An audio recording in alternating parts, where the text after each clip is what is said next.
Terima kasih, Bapak Ibu sekalian, rekan-rekan, baik yang hadir maupun yang hadir di kantor ISC. Kami ucapkan selamat pagi, salam sejahtera bagi kita semua. Assalamualaikum warahmatullahi wabarakatuh. Shalom. Bapak Ibu sekalian, sebagaimana diketahui, IKAL SC atau IKAL Strategy Center adalah satu lembaga di bawah IKAL, ya, Ikatan Alumni Lemhanas RI, yang diketuai oleh Bapak Agung Gumelar, di mana memiliki satu tupoksi, yakni untuk menyelenggarakan kajian-kajian yang bersifat strategis guna berkontribusi pada kebijakan ataupun minimal untuk pencerahan kita semua sebagai masyarakat. Untuk itu maka IKLSC sudah bergerak sudah sejak 3 tahun yang lalu dan melakukan berbagai macam kegiatan publik, antara lain diskusi seperti ini yang berlangsung setiap 1 minggu 2 minggu, ya, di mana kemudian mengundang banyak kalangan untuk kemudian kita mengadakan sharing pendapat, dan beberapa hasil-hasil yang kita anggap baik itu kemudian kami sampaikan, lalu kemudian kami kompilasi, kami berikan kepada Ketua Umum IKAL Bapak Agung Gumelar, dan kemudian juga disampaikan kepada pemerintahan. Moga-moga dengan begitu IKAL pada umumnya tetap berarti, tetap eksis sebagai satu kelompok alumni Lemhanas yang seyogianya tetap akan terus serta dalam rangka membangun negara ini dalam berbagai posisi. Nah, untuk itu maka pada kali ini kita akan melakukan diskusi publik terkait dengan isu yang baru-baru ini rame nih, ya, terkait dengan keluhan UMKM kita, di mana katanya nggak bisa jualan, nggak bisa dapat untung, nggak bisa mengadakan transaksi karena ada yang namanya price killing, ya, apa namanya, pembanting harga. Demikian juga kalah dari segi kecepatan dan seterusnya. Lalu kemudian yang disalahkan adalah media sosial, khususnya TikTok, gitu ya. Nah, kami dari ISC melihat itu sebagai satu trigger saja untuk membahas masalah UMKM yang dewasa ini kelihatannya makin penting.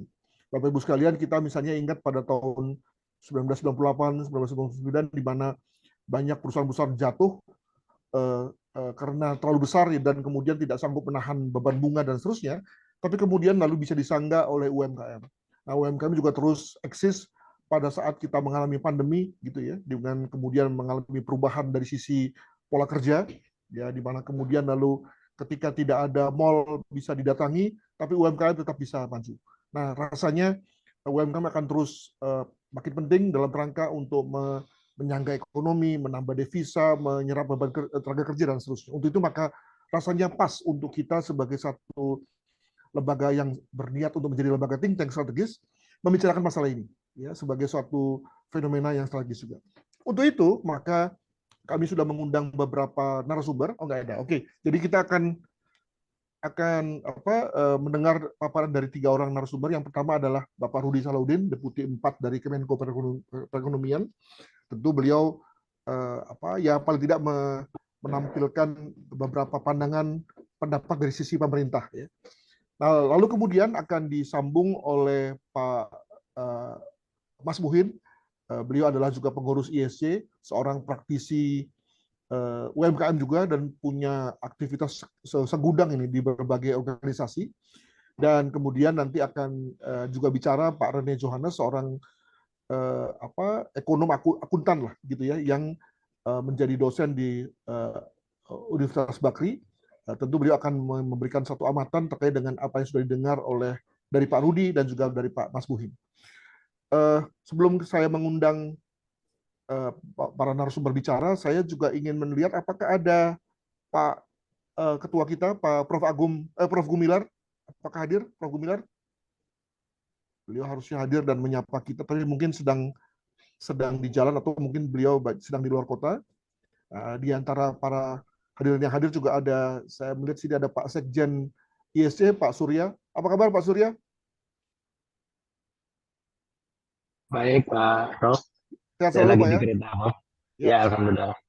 Juga saya lihat ada senior kita, Pak Paul Stopo. Pak Paul, apa kabar? Baik-baik, Prof. Terima Ya, kasih. terima kasih bisa hadir. Baik. Saya ikut. Ya, baik, saya kira kita sudah waktunya untuk mulai mendengar masukan paparan dari para narasumber. Untuk itu maka pertama-tama kami mengundang Pak Rudi Salahuddin, Deputi 4 Kemenko Perekonomian, untuk menyampaikan paparannya. Pak Rudi, dipersilakan. Terima kasih Prof. Adrianus Meliala. Selamat pagi. Assalamualaikum warahmatullahi wabarakatuh. Selamat pagi, salam sejahtera untuk kita semua. Om Swastiastu, Namo Buddhaya, salam kebajikan. Yang saya hormati Prof. Adrianus Meliala, terima kasih atas undangannya untuk hadir. Di sini juga ada para narasumber yang saya hormati, senior-senior saya, ada Bapak Rene Johannes, ada Pak Mas Bukin, ada Bapak Rajab Semendawai, senior kami, dan juga Bapak Ibu sekalian yang mengikuti acara pada pagi hari ini. Izinkan saya mau menyampaikan terkait dengan UMKM di Indonesia menurut dari sudut pandang pemerintah. Jadi Bapak Ibu sekalian, kita ketahui bersama bahwa transformasi UMKM ini adalah menjadi salah satu amanat dari Bapak Presiden dan di paruh kedua pemerintahan. Jadi penguatan UMKM dan koperasi juga telah tertuang diamanatkan di dalam RPJMN 2020-2024, lalu kemudian diturunkan ke dalam 4 strategi transformasi UMKM. Yakni yang pertama adalah transformasi usaha informal ke formal, lalu transformasi digital dan pemanfaatan teknologi, transformasi ke dalam rantai nilai, dan modernisasi koperasi. Nah, selain itu juga kita melihat bahwa UMKM ini tadi seperti yang sudah disampaikan oleh Prof. Adrianus Meliala bahwa ini merupakan critical engine bagi pertumbuhan ekonomi di Indonesia. Kontribusinya terhadap PDB mencapai lebih dari 60%, dan juga penyerapan tenaga kerjanya hampir 97% dari total penyerapan tenaga kerja nasional. Investasi di sektor UMKM juga mencapai 60,42% dari total investasi, namun dalam hal pemanfaatan digital ternyata baru mencapai 24%, dan juga ekspor UMKM ini baru sekitar 16%. Di sisi lain terdapat target penumbuhan, kalau kita bicara UMKM kita juga harus bicara koperasi. Di koperasi juga targetnya ada penumbuhan koperasi bangkit gitu ya. Nah, sehingga kita melihat bahwa UMKM ini relatif lebih tangguh dibanding dengan perusahaan-perusahaan yang memang lebih skalanya lebih besar. Bapak Ibu sekalian, di tengah-tengah kita melihat bahwa UMKM ini resilient dan mampu tumbuh, mampu bangkit dan lain sebagainya, ternyata masih banyak sekali tantangan dalam pemberdayaan UMKM.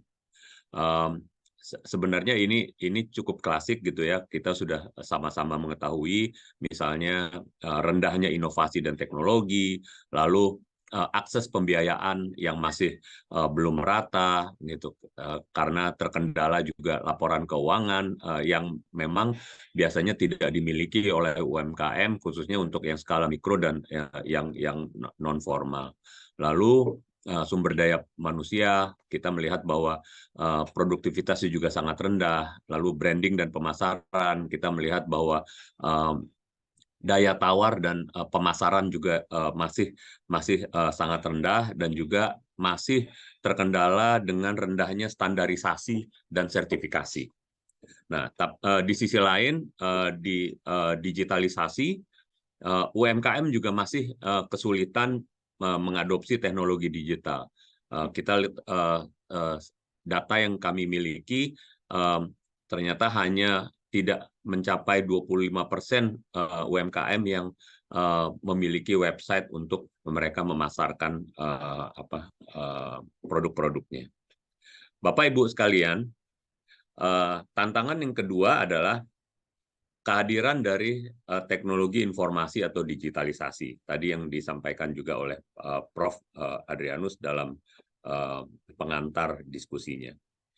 Ini juga telah membawa dampak terjadinya banjir impor dan juga kelesuan UMKM. Salah satunya adalah social commerce yang yang baru-baru ini menghangat gitu ya, yang diusung oleh TikTok yang telah membawa algoritma dan mampu membaca kebiasaan dan keinginan konsumen. Jadi kalau kita klik 1 kali atau 2 kali itu langsung kita di profiling dan bisa kita ikuti terus, produk-produk itu akan muncul di laman atau di website yang kita buka gitu ya. Sehingga dengan mereka algoritma yang mampu membaca kebiasaan dan keinginan konsumen, mereka bisa mengkoleksi data produk dan kemudian mereka bisa menjual produknya atau bisa mereka memplagiat produk itu untuk dijual gitu ya. Nah, itu yang pertama. Lalu kalau kita melihat data dari jumlah pengguna TikTok, memang ini sangat luar biasa. Secara global sampai hampir 1,4 miliar, dan di Indonesia itu merupakan pengguna terbesar kedua di dunia. Ada 113 juta pengguna TikTok di Indonesia, dan juga UKM yang bergabung di TikTok itu sudah lebih dari 2 juta di Indonesia. Namun survei di Indonesia, di Thailand, dan juga di Filipina menunjukkan bahwa pengguna TikTok Shop mengaku mengurangi belanja offline yang biasa dia gunakan oleh UMKM yang konvensional ya. Jadi dalam survei tersebut 85% penggunanya mengaku mengurangi frekuensi belanja melalui channel lain termasuk offline. Jadi memang betul-betul mereka mengurangi belanja melalui offline. Selain di TikTok juga masih ada tantangan lain, misalnya tadi disampaikan ada cross border ilegal, ada predatory pricing, peredaran barang palsu, white labeling, dominasi UMKM reseller produk impor, dan lain-lain. Nah, ini yang menjadi tantangan-tantangan sehingga banyak sekali keluhan dari UMKM kita, khususnya UMKM yang berjualan konvensional, misalnya para pedagang di Tanah Abang yang selalu mengeluhkan bahwa mereka tidak ada pembeli dan lain sebagainya. Bapak Ibu sekalian, di dalam lingkup global pun juga UMKM juga dihadapkan pada berbagai tantangan seperti dinamika ekonomi global yang unpredictable, terjadinya disrupsi pasokan, krisis supply chain, maupun juga fluktuasi harga dan lain sebagainya. Nah, ini yang menjadi permasalahan juga, bahwa banyak komoditas-komoditas yang lesu akibat dari geopolitik yang ada. Next, selanjutnya langkah pemerintah adalah ini yang baru saja dilakukan. Jadi Bapak Presiden menyampaikan bahwa kita harus mengambil langkah segera untuk melindungi UMKM kita dengan merevisi Permendak 50 tahun 2020 menjadi Permendak 31, yang mana di dalamnya ada pembatasan bahwa tidak boleh social commerce itu tidak boleh berjualan, namun dia hanya bisa diberikan izin sosial media, dan juga mereka bisa diizinkan kalau misalnya itu ada izin dari e-commerce. Lalu menerbitkan PP 7 tahun 2021, ini merupakan turunan dari Undang-Undang Cipta Kerja, yang mana kita banyak sekali memfasilitasi UMKM, baik itu dari sisi pembiayaan, lalu pengembangan kapasitas SDM, lalu kemitraan UMKM dengan usaha menengah dan usaha besar, lalu juga kita memfasilitasi bahwa diwajibkan 30% ada UMKM di area-area publik seperti di bandara, di pelabuhan, di stasiun dan terminal, dan lain sebagainya. Lalu juga pemerintah menerbitkan Perpres 134 tahun 2022 tentang major project pengelolaan terpadu usaha mikro kecil. Ini untuk supaya bisa lebih efektif dan efisien dalam mengelola produk-produk di dalam satu klaster. Yang ketiga adalah menerbitkan PP tentang nomor 8 2021 tentang perseroan perseorangan. Jadi saat ini sudah bisa menjadi entitas bisnis walaupun itu hanya perorangan. Jadi seperti yang di Malaysia ada perusahaan perorangan atau sendirian berhad. Ya. Next. Terkait dengan implementasi PP 7 nomor 2021 tadi saya sampaikan bahwa sudah banyak sekali yang dijalankan oleh pemerintah, misalnya bagaimana kita menformalkan UMKM dengan menerbitkan nomor induk berusaha. Sudah lebih dari 5 juta orang yang sudah kita daftarkan, lalu ada sertifikasi halal yang self-declare karena ini kan gratis untuk UMKM. Sertifikat halal self-declare ada sekitar hampir 250.000, lalu ada SNI Bina UMK dan lain sebagainya. Selanjutnya juga ada revitalisasi juga PLUT UMKM, lalu juga ada digitalisasi UMKM onboarding dan lain sebagainya. Ini yang dilakukan oleh pemerintah sejak diimplementasikannya PP 7 2021 yang merupakan turunan dari Undang-Undang Cipta Kerja. Selanjutnya di PP nomor 8 terkait dengan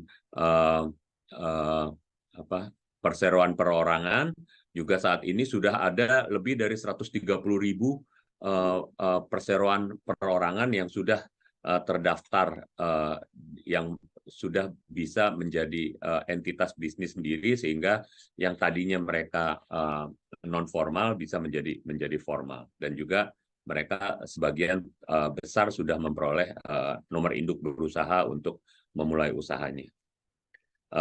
Selanjutnya juga dengan major project, ada beberapa major project yang sudah kita dorong untuk menjadi klaster terpadu UMKM, misalnya komoditas nilam, komoditas rotan, jahe, kelapa, dan lain sebagainya.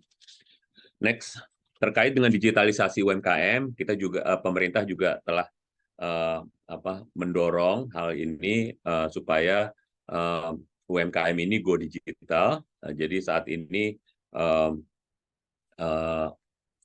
sudah kita termasuk negara digital yang paling besar di Asia Tenggara dengan nilai 77 miliar US dollar nilai ekonomi digitalnya, atau setara dengan 5% dari PDB.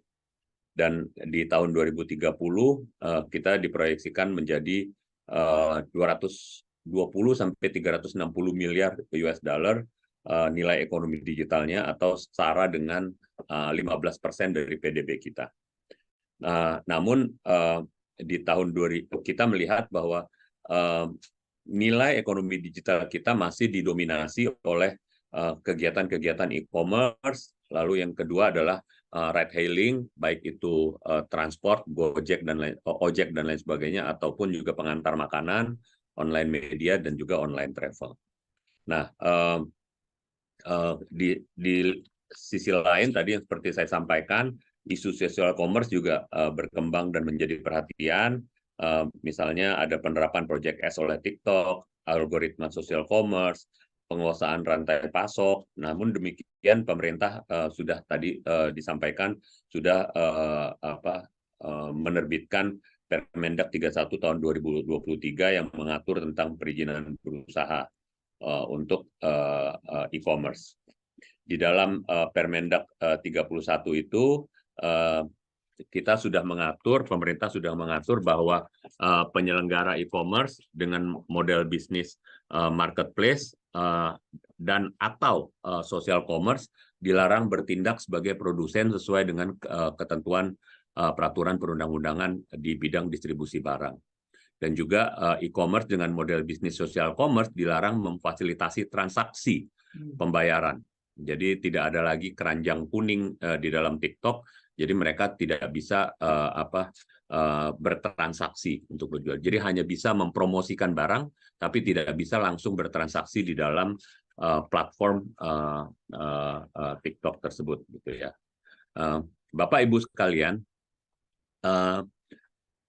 hadirnya teknologi digital membawa dampak UMKM untuk membantu operasionalisasi bisnis, gitu ya. Jadi memang teknologi ini suatu keniscayaan yang memang harus diterapkan juga atau dimanfaatkan juga oleh para UMKM. banyak operasionalisasi bisnis yang sudah dengan adanya adopsi teknologi ini menjadi lebih mudah, misalnya untuk alat pembayaran, lalu untuk bantuan modal melalui fintech dan lain sebagainya, lalu ada pemasaran dan penjualan, serta logistik gitu ya. Jadi kita juga tanpa harus repot lagi, saat ini logistik dengan teknologi digital sudah bisa langsung mengantarkan barang kita sampai door to door dan lain sebagainya. Menurut survei yang dilakukan oleh We Are Social dan Hoodside, terdapat lebih dari 167 juta pengguna media sosial kita yang aktif di Indonesia. Nah, disayangkan kalau kita melakukan ini melalui media sosial, justru pemerintah tidak bisa mendapatkan data transaksi di e-commerce gitu ya, karena mereka berjualannya melalui misalnya Instagram atau Facebook dan lain sebagainya. Justru ini yang pemerintah tidak bisa mendapatkan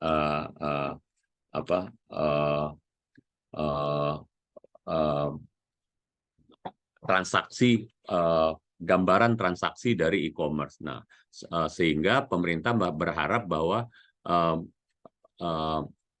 transaksi-transaksi tersebut masuk ke dalam platform e-commerce yang memang sudah saat ini beroperasi di Indonesia. Bapak Ibu sekalian, terkait dengan upaya kolaborasi, jadi pemerintah juga sudah berkolaborasi, baik itu yang dilakukan oleh Kominfo, perdagangan, dan lain sebagainya, bahkan dengan BI dan OJK pun juga sudah berkolaborasi untuk mendorong pengembangan atau pemberdayaan UMKM ini. Selain itu juga dengan para pelaku usaha pun juga pemerintah sudah melakukan koordinasi dan juga kolaborasi untuk mendorong UMKM. Permasalahannya adalah yang menjadi utamanya adalah pemerintah sampai saat ini tidak mempunyai data yang jelas terkait dengan UMKM. Kalau kita bicara data UMKM, misalnya kita selalu sering mendengar bahwa saat ini sudah ada 60 juta UMKM yang ada di Indonesia dan lain sebagainya. Sebenarnya data by name by address itu belum pernah ada gitu ya. Jadi itu hanya data proyeksi BPS terhadap entitas UMKM kita, khususnya mikro kecil. Nah, inilah PR terbesar yang harus kita selesaikan. Bagaimana kita mendata UMKM kita, sehingga kita juga bisa memilah dan bisa memprofiling mana yang pedagang, mana yang memang betul-betul membuat produk. Jadi ada yang makers, ada yang traders gitu ya. Nah, sehingga pembinaan untuk keduanya juga berbeda, tidak kita satu untuk seluruhnya bisa kita bina gitu ya, tetapi dengan pemilahan bahwa ini traders, yang ini makers, pemerintah nantinya bisa mendorong hal ini bisa lebih efisien lagi gitu ya, sehingga yang tadinya produser bisa disambungkan dengan usaha menengah atau usaha besar, sehingga nantinya ini bisa mereka bisa berkolaborasi dan bisa skala usahanya bisa besar. Nah, kekurangannya satu lagi juga, kita pernah dihadapkan, saya ingat sekali waktu itu pada saat penutupan Asian Games, waktu itu Jack Ma datang ke Indonesia, dan waktu itu Bapak Presiden minta supaya ada produk-produk kita yang bisa dijual di dalam online single day, 11 November 2018 waktu itu. Nah, online single day ini adalah transaksi online terbesar di dunia yang diinisiasi oleh Alibaba waktu itu, dan itu hanya 1 hari, hanya tanggal 11 bulan November. Nah, kita minta supaya ada 5 barang kita yang masuk UMKM, dan waktu itu Jack Ma menyepakati untuk diminta. Nah, ternyata persyaratannya barang tersebut harus bisa di-hit sebanyak 3 juta items dalam 1 hari. Nah, Enggak, dibeli. Dibeli. Dibeli. Jadi persyaratnya untuk bisa dibeli banyak, karena yang beli kan ya penduduknya Cina aja udah 1 miliar kan. Belum, ini kan seluruh dunia yang beli, Pak. Jadi itu dalam 1 hari itu bisa dihit 3 juta minimum untuk bisa masuk dijual di sana. Ternyata skala UMKM kita nggak ada yang bisa. Yang tadinya kita memang kopi kita bagus-bagus, premium semua gitu ya, single origin dan lain sebagainya. Ternyata pada saat skalanya diminta 3 juta tidak mampu gitu ya. Akhirnya yang masuk kopi kapal api gitu ya. Dan akhirnya memang ada produk-produk kita yang dijual, tetapi akhirnya bukan UMKM gitu loh. Jadi skala usaha inilah yang akhirnya kita melihat bahwa ternyata UMKM kita ini harus kita dorong pembinaannya melalui klasterisasi atau sentra gitu ya. Jadi seperti di luar negeri, di China ada one village one product, di Thailand ada one tampon one product gitu loh. Kenapa nggak kita coba? Nah, kita waktu itu memulai dengan sentra rendang di Payakumbuh. Ternyata dari rendang-rendang itu kita bikinkan sentranya, kita kolaborasi seluruhnya, Kementerian Perdagangan, Kementerian Perindustrian, BPOM dan lain sebagainya.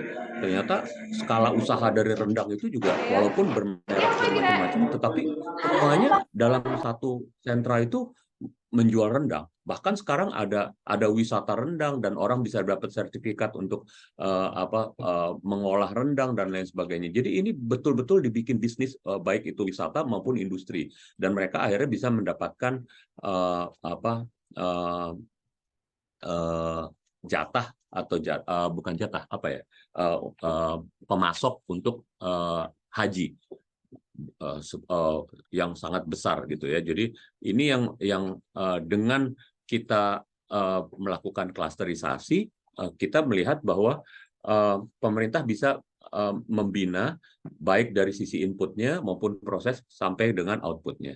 Nah itu mungkin yang mungkin ingin saya sampaikan di dalam kesempatan pada pagi hari ini. Saya sangat senang apabila nanti bisa kita diskusi bersama Bapak Ibu semua. Demikian, terima kasih. Terima kasih Pak Rudi. Mari kita berikan tepuk tangan dulu. Kalau lihat dari angka-angkanya ngeri Pak ya. Jutaan, tapi menjadi gimana ya? Menjadi masukan untuk kritik Pak ya? Bahwa belum ada database itu. Ada kementerian, kok belum bisa bikin Jadi ini terjadi juga pada saat COVID, Pak. Pada saat COVID, yang terhantam pertama itu kan UMKM. Mereka tidak bisa berjualan dan mereka hanya mengandalkan biasanya kan hati dari penjualan itu. Nah, pada saat kita mau memberikan bantuan sosial ini, kita tidak punya data by name by address. Tapi kalau kita memberikan itu tanpa data, nah nanti pemerintah yang jadi bulan-bulanan ya kan, kita nanti bisa memberikan memperkaya orang lain dan lain sebagainya. Nah, ini akhirnya waktu itu kita bagaimana caranya mendapatkan data itu dari nasabah atau orang-orang yang sudah terhubung dengan perbankan. Jadi usaha mikro kecil yang sudah terhubung dengan perbankan, misalnya nasabah BRI, nasabah bank-bank lain atau pegadaian yang memang skalanya masih UMKM. Itulah yang kita berikan waktu itu bantuan sosial. Namun sebenarnya kan itu tidak tepat. Gitu. Lebih tepat lagi sebenarnya orang-orang yang berjalan, yang informal dan sebagainya. Akhirnya kita berikan juga waktu itu bansos terhadap pedagang kaki lima dan warung waktu itu melalui TNI dan Polri. Namun ya itu kembali lagi bahwa kita tidak mempunyai data yang by name by address terkait dengan usaha, khususnya untuk usaha mikro kecil kita. Bapak Ibu sekalian, Pak Rudi kelihatannya harus kita dipimpin oleh Pak Rudi di Kemenko Perekonomian. Jadi kita bahkan kita bisa tahan sebentar kepada Pak Rudi jika ada hal-hal yang ingin ditanyakan, ya, terutama oleh teman-teman yang ada di kantor ISC maupun juga mungkin ada 1-2 yang yang ada di ruang Zoom jika ingin ada yang ditanyakan kepada Pak Rudi, mungkin berkenan Pak Rudi menjawab. Silakan, mungkin dari teman-teman yang ada di kantor ISC dulu, mungkin ada yang mau ditanyakan Pak Raja, Pak Sabara, gitu, atau Pak Mas Buhin, jika ada. Begitu boleh. Karena nanti dialognya nggak ada. Nggak ada dia, itu dia. Mungkin nanti saya sambil tampilkan presentasi saya. Saya mau nanya dulu nih sama Pak Rudi. Di sektor UMKM Pak, kita ini kan ada, kalau bahasanya Kementerian Koperasi kan UMKM. Nah, ini kan omsetnya sangat kecil, penghasilannya kecil. Nah, itu kalau pakai istilah di ketenaga kerjaan, mereka adalah tenaga kerja mandiri ya, karena tidak ada bosnya. Jadi mereka itu bekerja sendiri, belanja sendiri, jual sendiri, di kasir sendiri, nanti dapat duit dinikmati sendiri. Nah, ini kan rentan terhadap tidak adanya jaminan sosial. Nah, ini diskusinya menarik sebenarnya kalau diskusi dengan BPJS Ketenagakerjaan, mereka kan berharap banyak dari TKM ini, tenaga kerja mandiri ini, untuk menjadi anggotanya. Nah, ini justru saya melihat tidak semua, ini mesti dipilih ya Pak ya, yang mikro. Ini mirip case dengan iuran BPJS Kesehatan. Di awal-awal kan banyak dari pemerintah daerah maupun pemerintah pusat memberikan subsidi kepada warga yang mungkin kurang mampu. Nah, ini memungkinkan nggak Pak? Kami siap untuk diajak berdiskusi untuk membuat skema. Apakah memungkinkan bahwa yang mikro ini atau tenaga kerja mandiri ini diberikan subsidi khusus untuk bisa menjadi anggota BPJS Ketenagakerjaan, sehingga terjadi apa-apa, entah tiba-tiba kematian, kecelakaan, itu mereka bisa mendapatkan. Itu Pak Rudi, terima kasih. Terima kasih Pak. Mungkin kita tahan dulu Pak, sekalian semua nanti biar sekalian jawab. Oh iya. Ada lagi teman-teman yang di Zoom, ada? Coba lihat, ada yang angkat tangan nggak di Zoom? Belum ada Pak. Belum ada ya? Nggak ada? Atau dari Pak Rene ada yang mau ditanyakan? Ya, terima kasih. Mungkin dari Erika dulu. Izin tanya lewat Pak Cepat, penegasan kalian mengenai strategi pendataan UMKM. Di mana tadi kurang jelas seperti apa yang dimungkinkan dan kerjasama dengan perusahaan e-commerce, credit billing, dan medsos. Kedua, soal biaya teknologi seperti komisi penjualan dan biaya iklan yang diberikan aplikator membuat UMKM keberatan. Tanggapannya gimana? Oke, Pak Rene, ada yang mau ditambahkan? Ya, terima kasih Prof. Yang mohon penjelasan dari Pak berkaitan dengan peran TikTok, ya, khususnya TikTok Shop.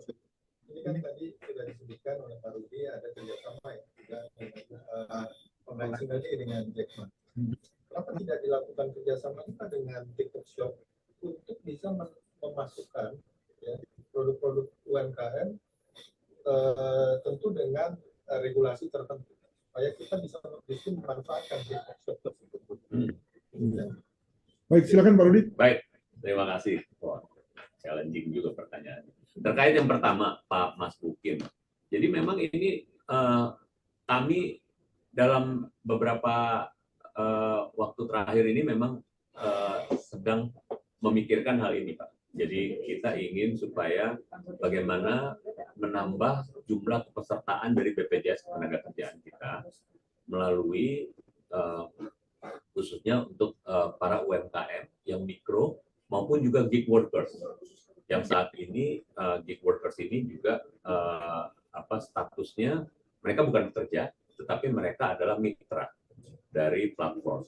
Nah, ini yang saat ini sedang kita dorong bagaimana untuk mendorong pesertaan. Nantinya kita sedang bersama-sama dengan BPJS Ketenagakerjaan membuat skema-skema, baik itu bagaimana kita misalnya memberikan diskon pada mereka, lalu bagaimana nanti misalnya ada subsidi ya tadi melalui diskon dan lain sebagainya.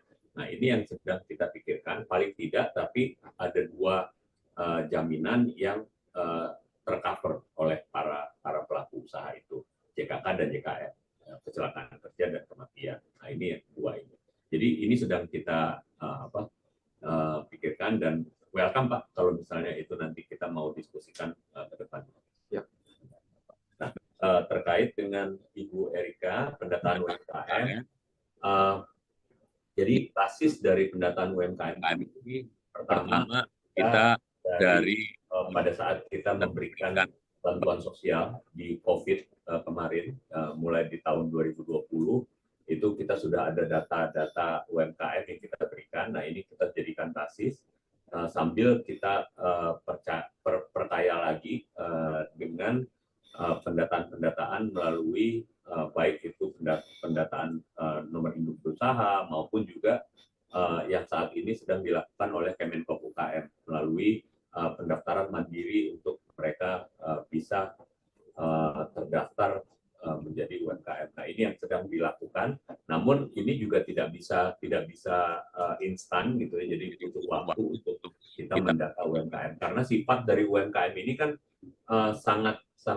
ini ya cepat sekali berubah gitu ya. Khususnya yang mikro gitu ya. Mereka berjualan 3 bulan lagi mereka bisa tidak berjualan lagi atau maka mereka bisa pindah jualan, ganti jualan atau bahkan mereka menjadi karyawan dan lain sebagainya. Nah, ini yang kita juga agak kesulitan, tapi paling tidak kita mempunyai basis data yang nantinya bisa diupdate. Nah, ini yang sedang dilakukan Kemenko UKM dengan BPS untuk mendata para UMKM tersebut. Terkait dengan biaya teknologi aplikator, saya agak kurang mengerti terkait dengan biaya teknologi ini ya. Mungkin itu sudah B2B antara para pelaku dengan platform. Pemerintah juga tidak mencampuri untuk biaya teknologi ini, apakah keberatan atau tidak, kami agak kurang mengerti. Mohon maaf. Pak Rene, terkait dengan TikTok Shop, sebenarnya betul Pak. Jadi kita sebenarnya ingin merangkul. Permasalahannya adalah kita tidak punya regulasi. Jadi selalu teknologi ini kan dulu disrupt ya. Konvensional dihantam dengan ya kalau boleh kita ngomong kan langsung Tokopedia, Bukalapak dan sebagainya yang platform e-commerce bubar gitu ya, konvensional karena mereka langsung memotong jalur distribusi gitu ya, tidak ada reseller, tidak ada apa sebagainya. Nah, ini rusak gitu ya, didisrupt. Nah, sekarang ini online e-commerce yang konvensional didisrupt lagi oleh yang sosial media yang memang teknologi juga yang main di situ gitu loh. Nah, sebenarnya ini fenomena yang lumrah, namun kan memang itu tidak ada aturan yang peraturan yang berlaku untuk social commerce boleh menjadi e-commerce, sosial media boleh menjadi e-commerce sehingga bisa menjadi social commerce. Nah, ini yang sedang diatur pemerintah. Sebenarnya apakah aturan ini nanti jangka pendek atau jangka menengah atau jangka panjang, kita harus melihatnya komprehensif Pak gitu ya. Jadi apakah nanti kita juga harus membatasi misalnya AI Pak. Dengan AI ini kan mereka profiling AI, kita belum ada AI itu standar atau etik kita AI. Apakah algoritma itu boleh kita belokkan? Misalnya kalau algoritma benar ya kita didorong untuk alasan produk-produk tertentu. Tapi kalau algoritma dibelokkan, misalnya dia menjual barang mereka bukan barang yang kita mau jual, itu kan bisa terjadi. Nah, ini yang disinyalir banyak seperti itu gitu loh, dimainkan oleh platform-platform e-commerce. Gitu. Saya nggak perlu sebut nama gitu ya. Jadi harusnya berjualan barang A misalnya yang terdorong oleh algoritma, tetapi dijual diganti oleh barang yang lain. Gitu. Nah, ini akhirnya memperkaya yang barang-barang yang sebelahnya gitu. Nah, ini yang terjadi. Nah, jadi itu Pak, kalau misalnya regulasi ini sudah tertata, apakah itu nanti dalam jangka pendek kita melihat Permendak ini harus kita ubah lagi? Ini kan bisa. Jadi ini bukan suatu harga mati. Kita melihat bahwa semuanya harus kita rangkul sebenarnya untuk karena yang dirugikan juga pemerintah Pak. Tadi yang saya sampaikan, kalau misalnya itu mereka akhirnya hanya bisa mempromosikan berjualannya melalui WA, ya kan, akhirnya dia bilang oke Pak, saya WA deh nanti segala macam. Pertama, kita tidak punya datanya, pemerintah tidak punya data nantinya penjualan tersebut Yang kedua, kalau nanti ada dibohongi atau apa, itu nanti gimana Pak? Yang dirugikan kan konsumen. Gitu. Pemerintah juga nggak bisa membantu untuk itu, gitu. Karena mereka tertipu karena mungkin tidak di jalur yang resmi. Gitu. Nah ini ada beberapa hal yang memang harus kita perbaiki aturan-aturan main nih Pak. Mungkin itu Pak Rene. Baik, Bapak Ibu sekalian, menarik sekali apa yang dikatakan oleh Pak Rudi. Namun karena Pak Rudi harus pergi, maka kita hold sebentar, Bapak Ibu sekalian, karena kami para narasumber mau foto-foto dulu, ya, untuk dokumentasi. Kita mulai lagi. Terima kasih pada Pak Rudi atas perkenannya memberikan sharing kepada kita. Ya, sehat selalu untuk Bapak dan moga-moga terus dalam ruang kerja Bapak bisa mendukung teman-teman UMKM dalam rangka mengembangkan diri. Terima kasih Pak Rudi. Sekarang lanjut kepada narasumber yang kedua, yakni Pak Mas Buhin. Beliau adalah, kalau dari segi usia sih junior saya nih, gini ya, ganteng, lalu kegiatannya seabrek-abrek gitu ya. Dan baksonya Pak Rajab luar biasa. Jadi beliau juga praktisi UMKM sekaligus pengurus di macam-macam tempat lah. Gitu. Baik, tanpa berpanjang kata kita mengundang Pak Mas Buhin untuk memberikan materinya. Dipersilakan. Baik, lanjut Pak Mas Buhin, silakan. Baik, terima kasih. Assalamualaikum warahmatullahi wabarakatuh. Waalaikumsalam warahmatullahi wabarakatuh. Selamat pagi, salam sejahtera buat kita semua. Pak Rene, Prof. Meliala, dan para peserta kajian hari Rabu di ISC yang saya cintai. Hari ini saya ingin mencoba sharing apa yang kami rasakan, apa yang sudah kami lakukan, dan nanti menggunakan data-data penunjang di file presentasi ini nanti akan kita bisa diskusikan. Tidak mengurangi rasa hormat, ini memang agak sayang sedikit Pak Deputi sudah kembali karena kita tadi sudah sempat ada pertanyaan, tapi kalau ikut bisa mendengarkan mungkin bisa mendapatkan feedback gitu ya, karena memang pasti yang sudah dilakukan pemerintah sudah banyak sekali, tapi bagi pelaku UMKM yang jumlahnya sangat banyak, ini mungkin belum semuanya bisa merasakan. Oke, ini kalau kita lihat data, ini mungkin mirip dengan data yang tadi disampaikan oleh Pak Rudi bahwa jumlah pelaku bisnis di Indonesia ini yang terbanyak adalah di sektor UMKM, terutama di sektor mikro. Ya, jadi seringkali kalau kita setiap tahun itu ada isu kenaikan gaji UMR gitu ya, terkait dengan isu ketenaga kerjaan itu. Kalau kita lihat datanya perusahaan besar itu kurang lebih 5.500-an jumlahnya gitu ya. Tapi yang UMKM ini 64 juta. Jadi yang perusahaan besar itu yang dalam tanda kutip ya Pak Rene ya, yang ribut-ribut demo itu hanya 0,01% dari total jumlah perusahaan. Tapi memang perusahaannya kecil Pak. Tapi menyerap karyawannya kan banyak gitu ya, dan kebanyakan memang mereka punya skill gitu. Nah, kalau kita lihat yang di mikro itu 63 juta. 63 juta kalau tadi cerita diskusi dengan Pak Rudi tadi ya, bahwa yang mikro ini yang kecil-kecil Pak. Mungkin kami kalau di Apkulindo, saya itu perkumpulan pengusaha kuliner kreatif, kebanyakan itu industri rumah tangga gitu ya, terkait makanan dan minuman, dan juga warung, restoran, outlet, dan kafe. Gitu. Memang di anggota kami itu tidak banyak yang jualan gerobakan, tapi mereka itu bagian dari sahabat Apkulindo atau UMKM binaan kami, Pak. Nah, kalau kita melihat kondisi di lapangan, yang mikro ini mungkin kita seringkali melihat, gitu ya, di pinggir jalan ada orang mungkin pakai gerobak atau masih juga pakai sepeda ontel, pakai pikulan, ada yang jualan siomay. Mereka mungkin satu hari mendapatkan omset 400.000, 500.000, itu sudah bisa bersyukur, Pak. Karena mungkin dengan omset 400.000, kalau anggaplah profitnya 33%, misalkan gitu ya, sepertiganya ya, mereka itu bisa mendapatkan penghasilan ya 100 sampai 150.000 per hari.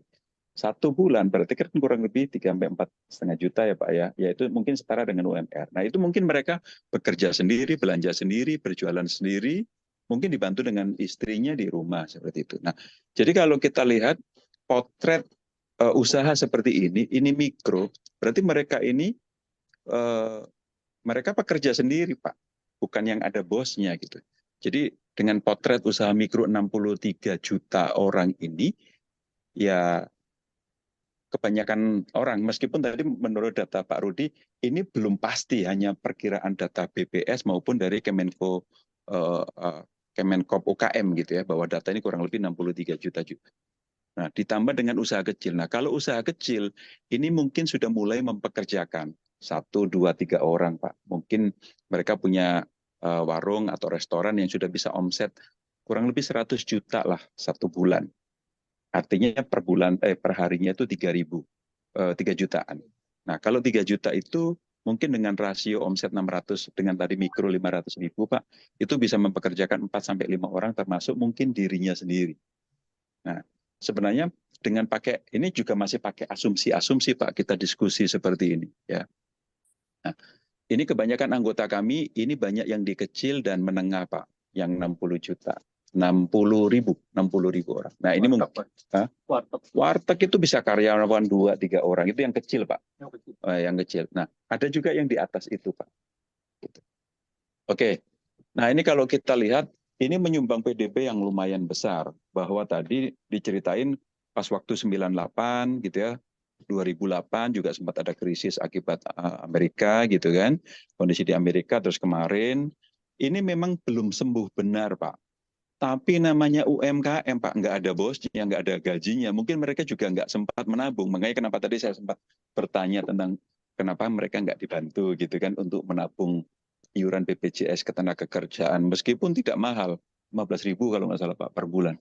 Untuk seperti iuran kematian, ya, asuransi kematian. Gitu. Tapi manfaatnya begitu besar. Nah, mereka mungkin bisa jadi uangnya mungkin nggak besar, tapi awareness-nya. Nah, itu kalau misalkan negara bisa hadir di situ memberikan seperti BPJS kesehatan gitu ya buat orang yang tidak mampu, mungkin tidak dari pusat tapi lewat daerah-daerah, itu akan sangat bagus sekali tadi terkait dengan pertanyaan. Oke, next, Mbak. Nah, sebenarnya ini tadi pelaku UMKM ini pasti tidak muluk-muluk, bahwa mereka terutama yang mikro nggak yang berkeinginan mau jadi pengusaha konglomerat yang bagaimana dia bisa bertahan hidup, hari ini bisa dapat uang, besok dapat uang lagi, dia bisa makan, kalau anaknya sekolah dia bisa sekolah gitu kan. Nah, kalau bagaimana menaikkan harga, keuntungan mereka juga bingung duluan tuh. Jadi kalau kita terbiasa makan di restoran, di mall, mungkin harganya 50-100 ribu atau bahkan di atasnya. Tapi kalau kita makan di level gerobakan, itu ada standar harganya.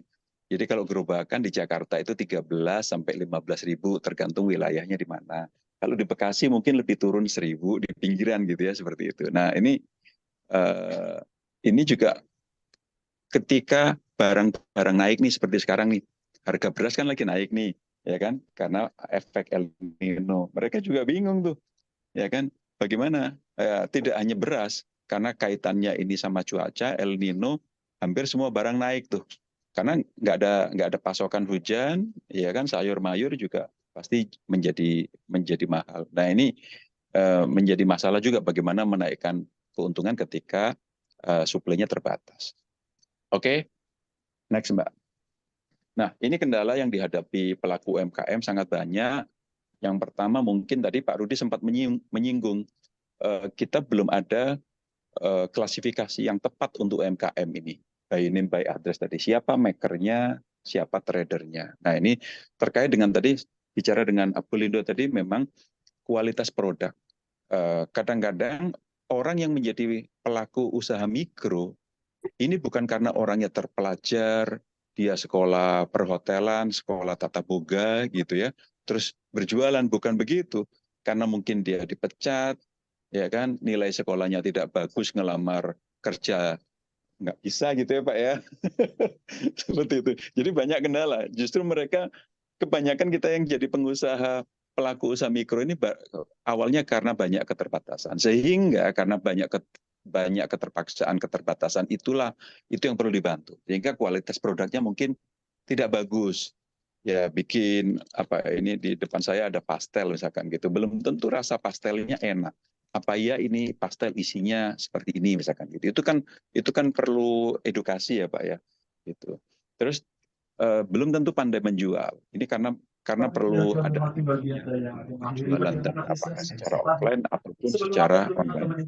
Memang kalau jualan sekarang Pak, kalau tidak menggunakan media tambahan untuk online, memang berat sekali. Seperti tadi dibilang awalnya kita dengan contohlah Gojek gitu ya, atau Grab Food misalkan gitu. Awalnya mereka merayu dalam tanda kutip itu. Oke, kita bagi hasil, saya minta bagi hasil 10%, 15%. Lama-lama begitu sudah sekian tahun, misalkan gitu dinaikin tuh Pak, 20%, ada yang menawarkan 25%. Nah, yang tadinya ada free ongkir, sekarang ada ongkirnya. Yang tadinya tidak ada charge-nya, sekarang ada charge aplikasinya, misalkan 3.000.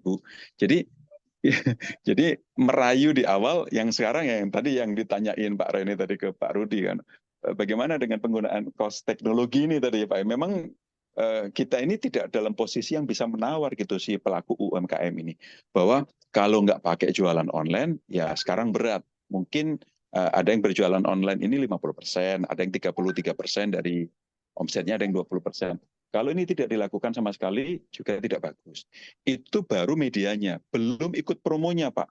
Kalau nggak ikut promo, secara tadi algoritma Pak, itu ketinggalan Pak. Mungkin udah, ya kalau ada 1.000 orang mungkin kita yang ikut promo 200, berarti kita nomor 200 lebih itu ke atas seperti itu. Itu baru ngomongin promo, belum tadi jualannya e-commerce.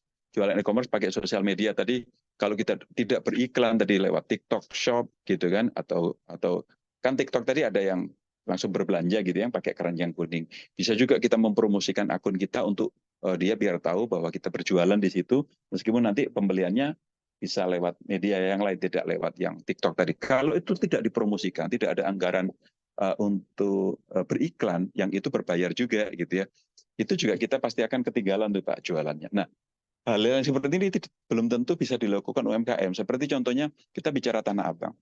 Sebelum kasus COVID, itu di Tanah Abang sudah penjualannya menurun. Yang menurut kata pemerintah ini terjadi disruption gitu kan, switching ke penjualan online. Begitu kemarin kena COVID, hampir 3 tahun saya sempat jalan-jalan ke Tamrin City, sempat jalan-jalan ke Pasar Tanah Abang juga, memang lebih sepi dibandingkan yang dulu lagi gitu Pak. Jadi orang sekarang sudah jarang lagi ke mall. Hampir, saya karena kerjanya di jalan Pak, jadi ke ITC Cempaka Mas itu bisa, ke Kokas mungkin masih lebih ramai gitu. Jadi mall-mall yang mungkin menengah ke atas, yang lifestyle-nya bagus, yang punya pola entertain yang bagus gitu ya, itu masih lumayan ramai. Meskipun ya Senayan City, Gandaria City, P misalkan gitu Pak ya. Nah itu masih ramai, ya, masih bertahan, masih bagus. Yang lainnya lumayan agak turun ya, seperti itu. Nah sehingga selama 3 tahun ini memang orang sudah lebih terbiasa lagi menggunakan online, termasuk saya gitu. Butuh apa gitu kan, daripada bisa beli peralatan biasanya ke S-Hardware. Kita compare. Bagusnya Pak, seperti S-Hardware itu saya cek dengan di online, mungkin dulu tuh harganya bisa selisih gitu. Sekarang bisa sama. Nah itu bagusnya begitu. Sehingga mungkin mereka yang berjualan offline juga mikir, itu yang di online aja sekian, kenapa saya jualnya lebih mahal? Sehingga kita beli produk, misal nih, ada kita produk apa gitu ya, kita langsung bandingin online. Oh ini harganya 170.000, di sini mungkin 165 atau 175.000, masih oke. Tapi kalau di online 170.000, di tempatnya itu mungkin 250.000, kita kan jadi mikir, ya kan, terlalu jauh. Nah, ini mungkin kalau yang jualan offline sudah menyadari bisa membandingkan harga online dengan offline, ini juga jadi bagus. Nah, nggak semua orang kan mampu ya Pak ya menganalisa seperti ini. Terus tadi yang sempat disinggung Pak Rudi, rentan orang berjualan pindah-pindah, ganti produk, ini ya bisa jadi dia karena tidak teredukasi tadi Pak, seringkali salah. Jadi salah pilih lokasi, salah pilih segmen, salah pilih produknya, penentuan harganya nggak pas, modalnya nggak ada. Pokoknya banyak salahnya UMKM ini Pak. Makanya menurut penelitian di Amerika, orang yang bertahan berjualan itu hanya bertahan 20% di 1 tahun pertama. Dan setelah 5 tahun kemudian yang bertahan 20% dari 20%, berarti kan sisa 4%, Pak. Belum lagi yang bertahan nanti 10 tahun kemudian, 20 tahun kemudian. Jadi memang filternya banyak. Meskipun bisa juga dia mati di tahun pertama, maksudnya tidak berhasil gitu ya. Karena dia mungkin belajar dari kesalahannya, karena orang Indonesia ini kan nyawanya banyak ya Pak ya, kayak kucing tuh nyawanya 10 gitu, mati sekali belum mati itu, dia masih berusaha lagi, belajar dari kesalahan. Sifat perjuangannya tuh endurance-nya tinggi gitu Pak, sehingga mereka belajar lagi. Bisa jadi dia tahun depannya ruginya tidak banyak. Nah, nanti baru tahun ketiga dia bisa survive misalkan gitu Pak. Nah ini memang proses yang mesti dilalui juga Pak, apalagi dilalui belajar di lapangan dan kita lalui dengan ada yang ngajarin. Nah ini kalau pemerintah hadir, benar-benar bisa ngasih sesuatu gitu ya, nanti apa yang dikasih nanti di belakang saya coba sampaikan. Terus ada lagi apa tuh? Kompetensi karyawan. Nah kalau yang sudah sampai level punya karyawan, biasanya karyawan yang mau bekerja di usaha mikro apalagi kecil, itu juga, mohon maaf nih, karyawan yang kualitasnya itu sudah nomor 3, 4, 5 gitu Pak. Sehingga kompetensinya ini sangat rendah. Nah ini perlu menjadi jadi tantangan juga. Yang kelima, masalah laporan keuangan. Jadi kadang-kadang nggak ada pencatatan, nggak ngerti akuntansi dan lain-lain. Sehingga kalau nanti mengajukan KUR, ada fasilitas pemerintah yang sudah bunganya murah gitu ya, dari bank yang disiapkan pemerintah, mereka belum tentu bisa mengaksesnya. Yang keenam, ya ini modal terbatas untuk pengembangan.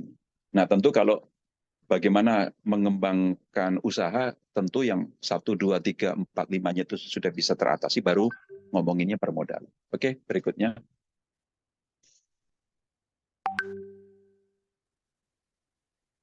Nah, ini kendala utama pelaku UKM. Pelaku UKM ini belum punya pengalaman dan kompetensi usaha. Namanya belum pengalaman, Pak, ya, belum punya ilmu, belum punya kompetensi juga gitu. Karena kenapa ini? Mainnya kurang jauh, Pak. Wah, kalau bahasanya orang Jawa itu tidurnya kurang malam gitu ya. Turunnya kurang bengi ya, gitu ya. Ngopinya kurang pahit gitu ya. Sehingga kurang referensi ini tentang usaha yang ideal itu seperti apa. Ya. Nah, harusnya bisa belajar dari bisnis lain yang sudah berhasil, model bisnis, lokasi, desain dan lain-lain. Oke, berikutnya, Mbak. Nah, bagaimana caranya tahapan untuk membangkitkan UMKM? Ini memang fasenya tidak sama. Yang tadi saya bilang mungkin 1 tahun pertama orang itu sudah proses di coaching gitu ya. Tapi mungkin ada juga yang masih pertama. Mungkin dikasih seminar motivasi untuk dibangkitkan. Memang 1 tahun pertama ini rentan. Tapi ketika kita bisa berhasil membangun usaha, nanti hasilnya itu memang bisa faktor kalinya banyak Pak. Kalau ini pengalaman saya juga Pak, ngerintis usaha itu memang 1 tahun, 2 tahun itu berat. Tapi begitu kita sudah tahu jalurnya, oh gini nih caranya nih. Nah itu nanti ada proses pertumbuhan dan fase faktor kali untuk proses pembesarannya itu jauh lebih cepat. Nah ini yang tentu dipilah-pilah tadi kalau punya database by name, by address, sehingga kita bisa dipilah ini orang levelnya di mana. Sehingga mana yang butuh coaching, mana yang masih butuh motivasi, ini perlu asesmen bisnisnya bisa dibesarkan atau enggak misalkan gitu. Nah ini tadi sudah disinggung oleh Pak Deputi. Oke, next.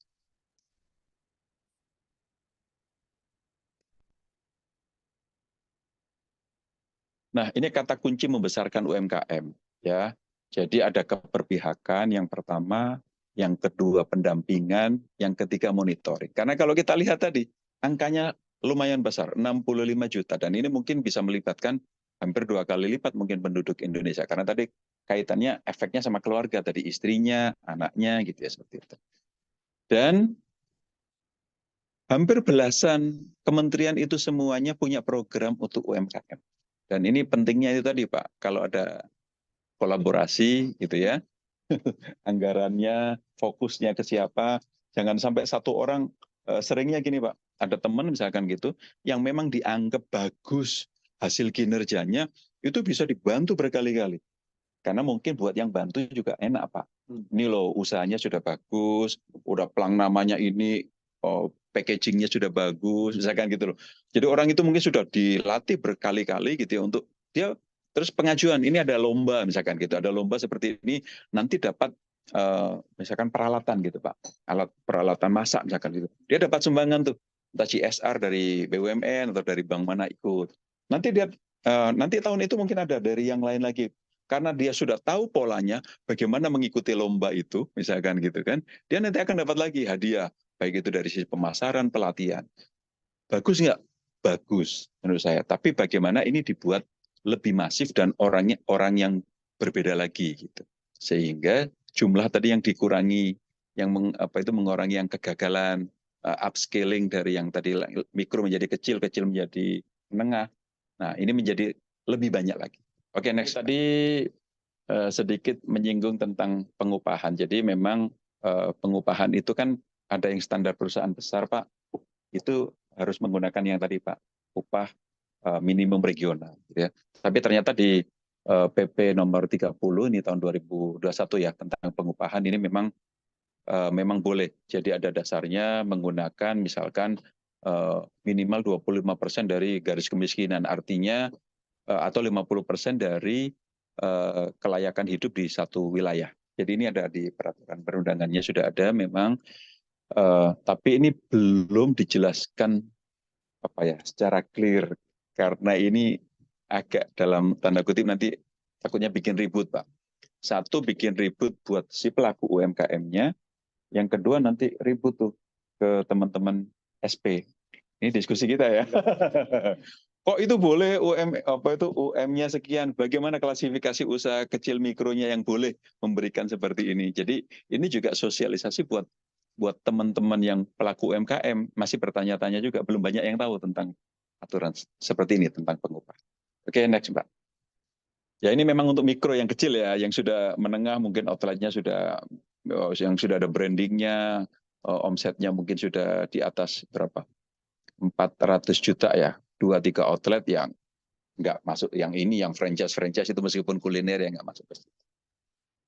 Nah ini yang perlu dikuatkan dari sisi UMKM gitu kan, diberikan pelatihan, pendampingan oleh fasilitator dari praktisi yang berkompetensi ya, sesuai dengan fase yang dibutuhkan, yang tidak ada beberapa fase. Terus dibukakan akses pasar dan diberikan kemudahan akses permodalan. Nah, ini saya menyinggung sedikit tentang Perpres 68. Kebetulan saya juga di Kadin bidang vokasi. Ini ada Perpres revitalisasi pendidikan dan pelatihan vokasi. Bahwa kalau kita lihat tadi 98-99% pelaku itu UMKM, maka tujuan dari Perpres bagaimana siswa ataupun orang yang dididik ataupun dilatih di PLK itu mendapatkan kecakapan kompetensi yang memudahkan dia untuk bisa masuk ke dunia kerja atau berwirausaha. Jadi tujuannya itu dua.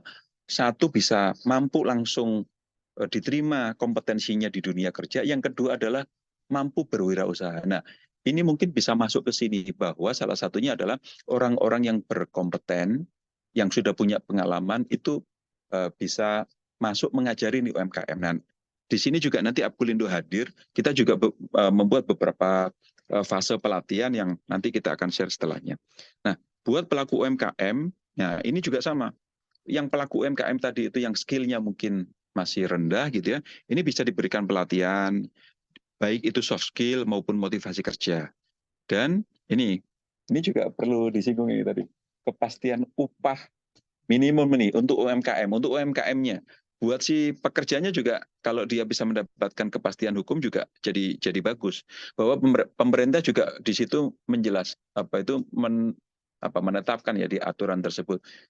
Ya, boleh tidak sesuai dengan UMR, tapi jangan terlalu parah lah gitu lah, karena yang sampai orang itu nggak cukup untuk hidupnya dia gitu ya. Terus tadi ini yang saya tadi sampaikan ke Pak Deputi, diberikan jaminan sosial pekerja UMKM. Baik, kalau syukur bisa dilakukan oleh si pemberi kerja, kalau enggak tadi disubsidi oleh pemerintah, para pelaku UMKM. Ya. Nanti kita lanjutkan dengan diskusi. Terima kasih. Terima kasih Pak Mas Muin. Jadi memang kelihatan nadanya beda ya Pak ya. Kalau nadanya Pak Rudi tadi teori makro gitu ya, gede gitu ya. Nah sementara untuk yang sekarang ini pelaku nih, berkeringat gitu ya, berkeringat gitu. Mengalami langsung ya, dengan segala kelebihan kekurangannya. Terima kasih Pak Mas Muin, mencerahkan sekali. Dan terakhir kita langsung saja pindah ke narasumber yang ketiga, Pak Rene.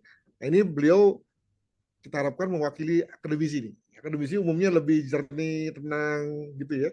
Dan overall mengisi hal-hal yang belum dilihat oleh para pembuat kebijakan dan juga belum dilihat oleh para praktisi. Tanpa berpanjang kata, kami mengundang Pak Rene, silakan. Selamat pagi, terima kasih Prof. Adrianus, Pak Raja, Pak Sabara, dan khususnya juga pada Pak Mas Bukin.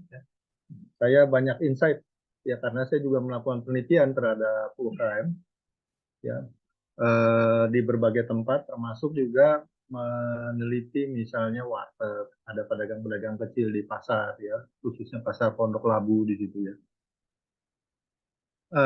Mungkin tadi juga ada pesan dari Pak Adrianus, Prof. Adrianus, supaya kita wrap up aja ya, artinya menyimpulkan bahwa sebenarnya UMKM ini punya potensi besar karena saya melihat semangat dari para pelaku itu luar biasa ya, terutama dari lingkungan warteg. Yang saya lihat itu adalah warteg Karisma Bahari yang dari Tegal. Bahkan di Jogja sekarang warteg itu sudah masuk level franchise, Pak. Ya, sudah franchise. Jadi tidak lagi di lingkungan keluarga, tapi sudah memberikan kesempatan untuk bisa menggunakan merek itu, ya, sehingga bisa menarik pelanggan.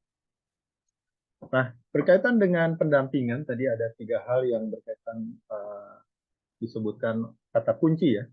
Ada keberpihakan, ada pendampingan.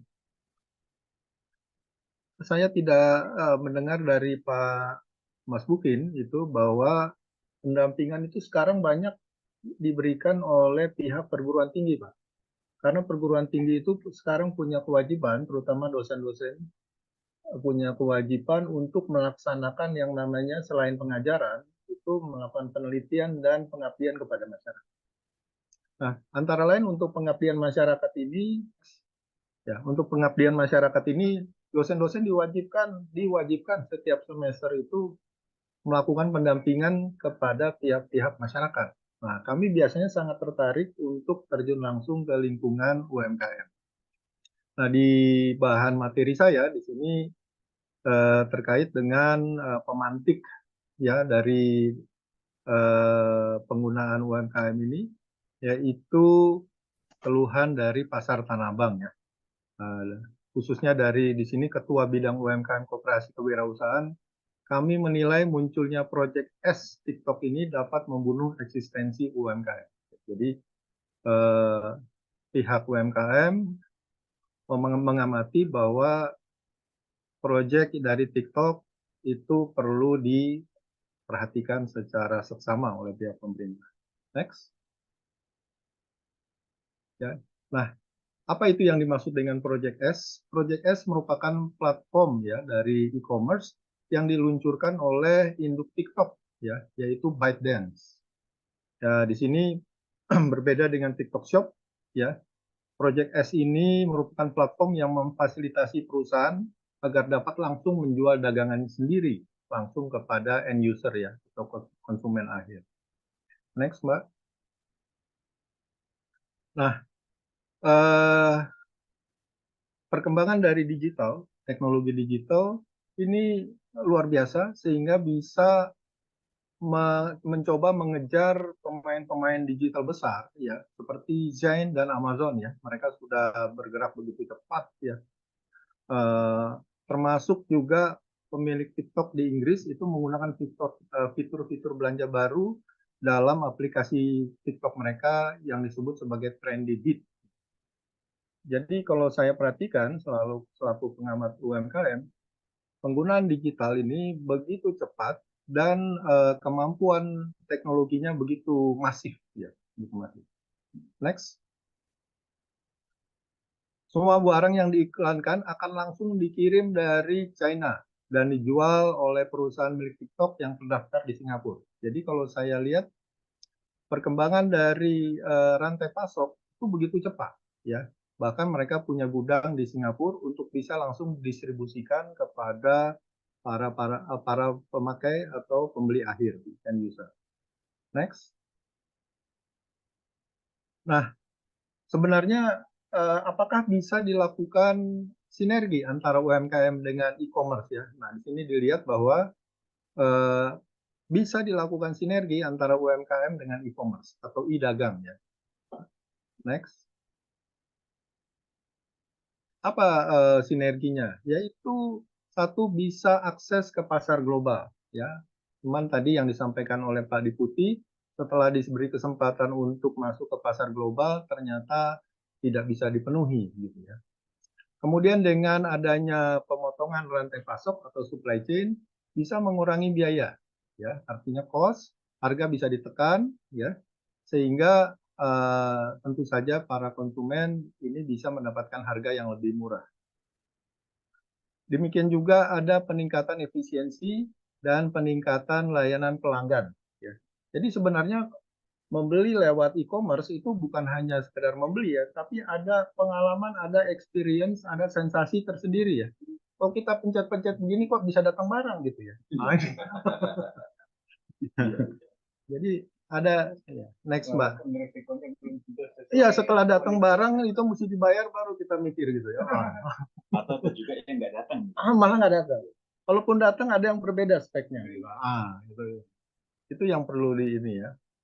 Nah, sebenarnya kembali kepada kerjasama sinergi antara e-dagang dengan UMKM, terutama melalui digitalisasi, ini perlu dilakukan, perlu dibantu oleh pemerintah ya. Ada keberpihakan pemerintah terhadap UMKM.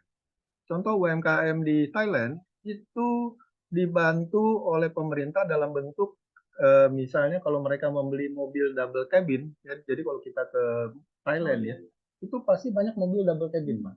Ya, karena apa? Di belakangnya itu ada bak gitu ya. Jadi itu para UMKM terutama dari perkebunan bisa menggunakan mobil itu dengan sangat-sangat optimal.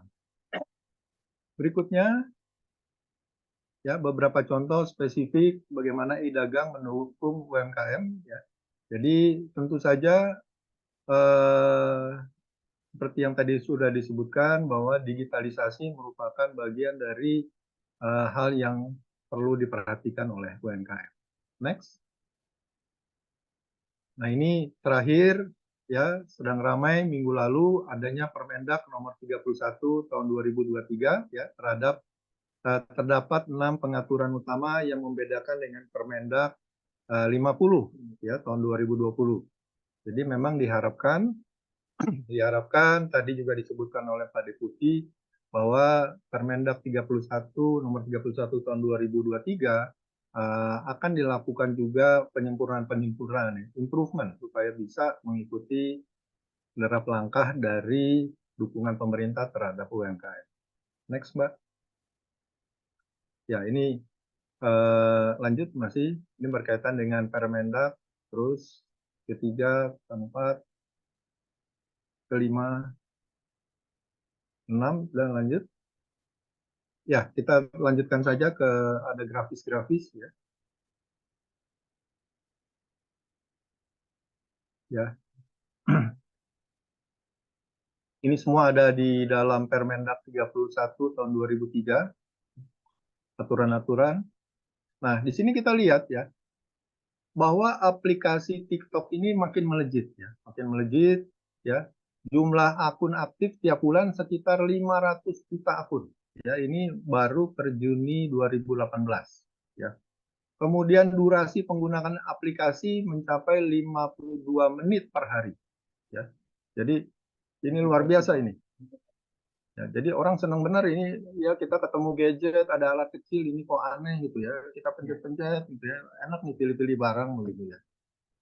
Peringkat ketiga aplikasi orang yang sering diunduh secara global ya, banyak sekali aplikasi ya. Kalau orang tawarkan tadinya tas, sekarang makanan, kemudian ada yang lain, itu semua ingin dicoba ya. Ini ada perilaku, ada attitude yang sebenarnya sudah dibaca oleh pihak TikTok.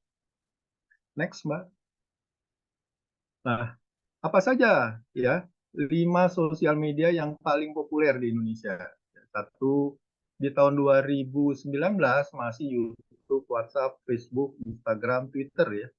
Nah, ternyata tahun 2022 udah masuk di WhatsApp karena lebih mudah ya daripada YouTube. WhatsApp itu bisa dibikin grup, ya di antara grup itu mereka bisa saling berkomunikasi, berinteraksi, sehingga memegang dianggap paling populer, paling sering digunakan. Lanjut Mbak, next. Nah, jumlah pengikut akun TikTok perusahaan pers di Indonesia ada di sini Metro TV News, ya penggunanya mencapai 4,4 juta, ya Republika, ya. Jadi banyak pengguna dari perusahaan pers ini juga terkait dengan TikTok. Jadi sebenarnya kita perlu pelajari apa sih kelebihan TikTok, ya, dan bagaimana kita bisa memanfaatkannya. Lanjut. Peran ekonomi digital terhadap ekonomi nasional. Tadi sudah disebutkan juga oleh Pak Deputi bahwa kita sekarang tidak bisa terlepas dari yang namanya digitalisasi. Ya, semuanya harus melalui digital. Bahkan sudah sampai mencapai 24.000 triliun ya penggunaan daripada digital, ekonomi digital. Lanjut. Nah, bagaimana nilai pasar ekonomi digital di lingkungan ASEAN? Ya, di lingkungan ASEAN, Indonesia diharapkan pada tahun 2025 itu nanti akan mencapai 124 ya ribu miliar US dollar, akan luar biasa ya. Jadi 2025 ini nggak terlalu lama lagi, tinggal 2 tahun. Siap nggak kita di dalam menyambut atau mengambil pangsa pasar di lingkungan negara-negara ASEAN? Selanjutnya,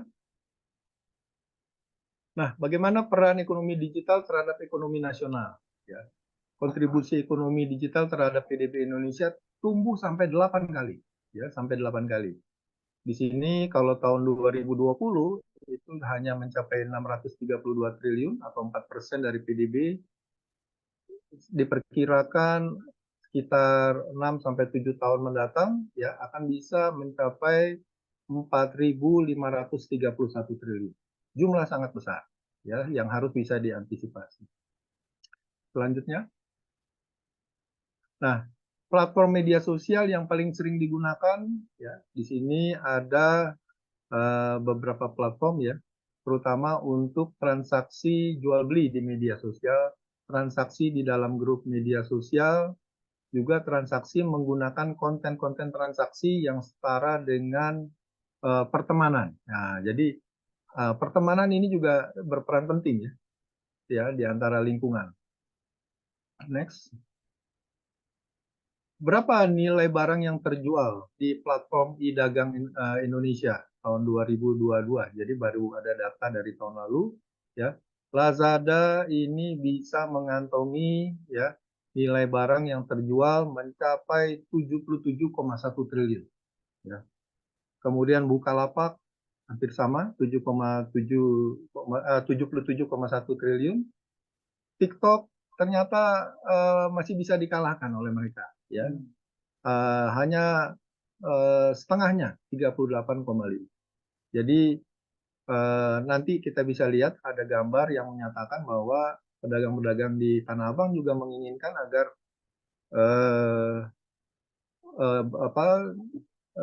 platform ini bisa dikendalikan gitu ya. Lanjut Mbak. Berapa nilai barang yang terjual pada e-dagang atau e-commerce ASEAN yang berdasarkan negara? Indonesia paling tinggi ya, paling tinggi mencapai 51,9 miliar dolar ya, dolar. Ini tahun 2022. Jadi hampir Thailand hanya 14,4 miliar dolar, sepertiga dari Indonesia di Thailand gitu ya. Bahkan Singapura itu hanya mencapai 4 miliar dolar. Total yang pasar yang ada di ASEAN ya, negara-negara ASEAN itu 99,5 miliar dolar. Next. Nah, nilai barang yang terjual e-dagang ASEAN 2022 berdasarkan platform ya. Shopee ini melejit begitu tinggi ya. Shopee, Lazada, Tokopedia, TikTok Shop ya. Ternyata Shopee ini memegang peranan penting. Juga saya lihat kalau di jalan-jalan itu ternyata Gojek itu bukan hanya Gojek atau Grab, tapi Shopee juga udah masuk di dalam Shopee Food ya. Next. Nah, penguasaan pasar platform e-dagang di Indonesia ya paling besar dikuasai oleh Shopee ya, Shopee. Jadi Shopee dia tadinya hanya mengandalkan kurir dari pihak lain, sekarang dia masuk di dalam rantai pasok juga barang-barang yang ingin dia distribusikan. Berikutnya perkembangan transaksi e-dagang digital di Indonesia ya. Tadi sudah disebutkan tahun 2022 ya. Berdasarkan data dari Bank Indonesia sudah mencapai 530 triliun rupiah. Ya, luar biasa ini. Ya, lebih canggih daripada anggaran IKN ini. Anggaran IKN cuma 466. Ya. Berikutnya, nah, jenis barang apa yang dibeli konsumen melalui e-dagang sepanjang 2020? Fashion, kosmetik, nah ini yang membuat orang-orang di Tanah Abang teriak ya. Nah, ada travel, makanan dan kebutuhan harian. Wah, makanan banyak nih, Pak Mas Pupin, ya. Makanan banyak, ya. Fashion nomor 1, Pak. Nomor 1. Fashion dan kosmetik, ya. Kemudian furniture, perabotan 4,48, hobi, mainan 4,44, video game dan musik digital, ya, musik digital. Jadi ya Spotify, mungkin Netflix ya dan sebagainya. Berikut. Nah, ini platform daring yang terpopuler berdasarkan kunjungan situs per bulan ya per tahun 2021. Di situ ada Tokopedia, Shopee, Bukalapak, Blibli, Bineka, Orami, Ralai, ya, Zalora dan sebagainya. Next. Nah, ternyata kita agak ketinggalan di dalam regulasi social commerce ya. Cina dan Amerika pun melakukan regulasi ya. Jadi mereka juga berjaga-jaga untuk kepentingan UMKM mereka tersendiri ya. Jadi serbuan-serbuan seperti ini ya harus bisa diantisipasi dan dikendalikan. Next. Nah, ini total gross merchandise value ya, jumlah dagangan yang ada di dalam pedagang-pedagang di Indonesia mencapai 51,9 tadi sudah disebutkan dalam miliar dolar ya. Dan ini jumlahnya bisa 3 kali lipat dari di Thailand. Berikutnya jumlah UMKM ya di Indonesia sepanjang 2022 di Jawa Barat termasuk paling tinggi ya, Jawa Barat tidak jauh beda Jawa Tengah dan Jawa Timur, bahkan di DKI ini kurang dari 1 juta ya, hanya 658.365. Jadi potensi pasar di Jawa Barat cukup besar untuk UMKM. Next. Ya, saya ingin memperlihatkan gambar yang ada di sini ya, bahwa berdasarkan data yang dirilis di Tanah Abang, usai TikTok Shop, pedagang Tanah Abang juga minta Shopee, Lazada, dan online shop lainnya dihapus juga. Nah, ini, ini kita lihat. Mbak. Ya. Next, Mbak. Ya. Nah, ini berdasarkan Undang-Undang Nomor 20 Tahun 2008 ya, ukuran dari UMKM ya, ada kekayaan bersih, kalau mikro itu kekayaan bersih maksimal 50 juta dan penjualan per tahun 300 juta ya. Nah, kita lihat yang kecil saja, mikro yang perlu dikembangkan lebih lanjut. Next, Mbak. Sudah banyak produk hukum yang dikembangkan yang dikeluarkan oleh pemerintah ya. Misalnya di sini Undang-Undang Nomor 9 Tahun 95 tentang usaha kecil, kemudian juga tahun 2000 Undang-Undang Nomor 20 Tahun 2008 tentang UKM, kemudian disempurnakan lagi Undang-Undang Nomor 11 Tahun 2020 mengenai Cipta Kerja, tapi kemudian Cipta Kerja itu ada bermasalah, kemudian dikeluarkan Perpu ya, Perpu Nomor 2 Tahun 2022 mengenai Cipta Kerja, dan terakhir kita lihat sudah keluar Undang-Undang Nomor 6 yang terbaru tahun 2023 tentang pengganti Perpu ya. Jadi Perpu sudah disempurnakan kembali. Next, Mbak. Tadi mungkin Pak Deputi agak lupa menjelaskan adanya dukungan pemerintah dalam bidang perpajakan. Ya, dalam bidang perpajakan, pemerintah juga memberikan dukungan, ya, bahwa sebelumnya agak terlewat mungkin sebelumnya, ya. Ya, jadi tadinya pemerintah pada PP nomor 23 tahun 2018 ya mengenakan pajak final sebesar 1% ya. Ini sangat memberatkan ya karena bukan dari hasil bersih tapi dari omset ya, dari omset. Kemudian disempurnakan dengan PP nomor 46 tahun 2018 ini menjadi 0,5%. Dan next, Mbak.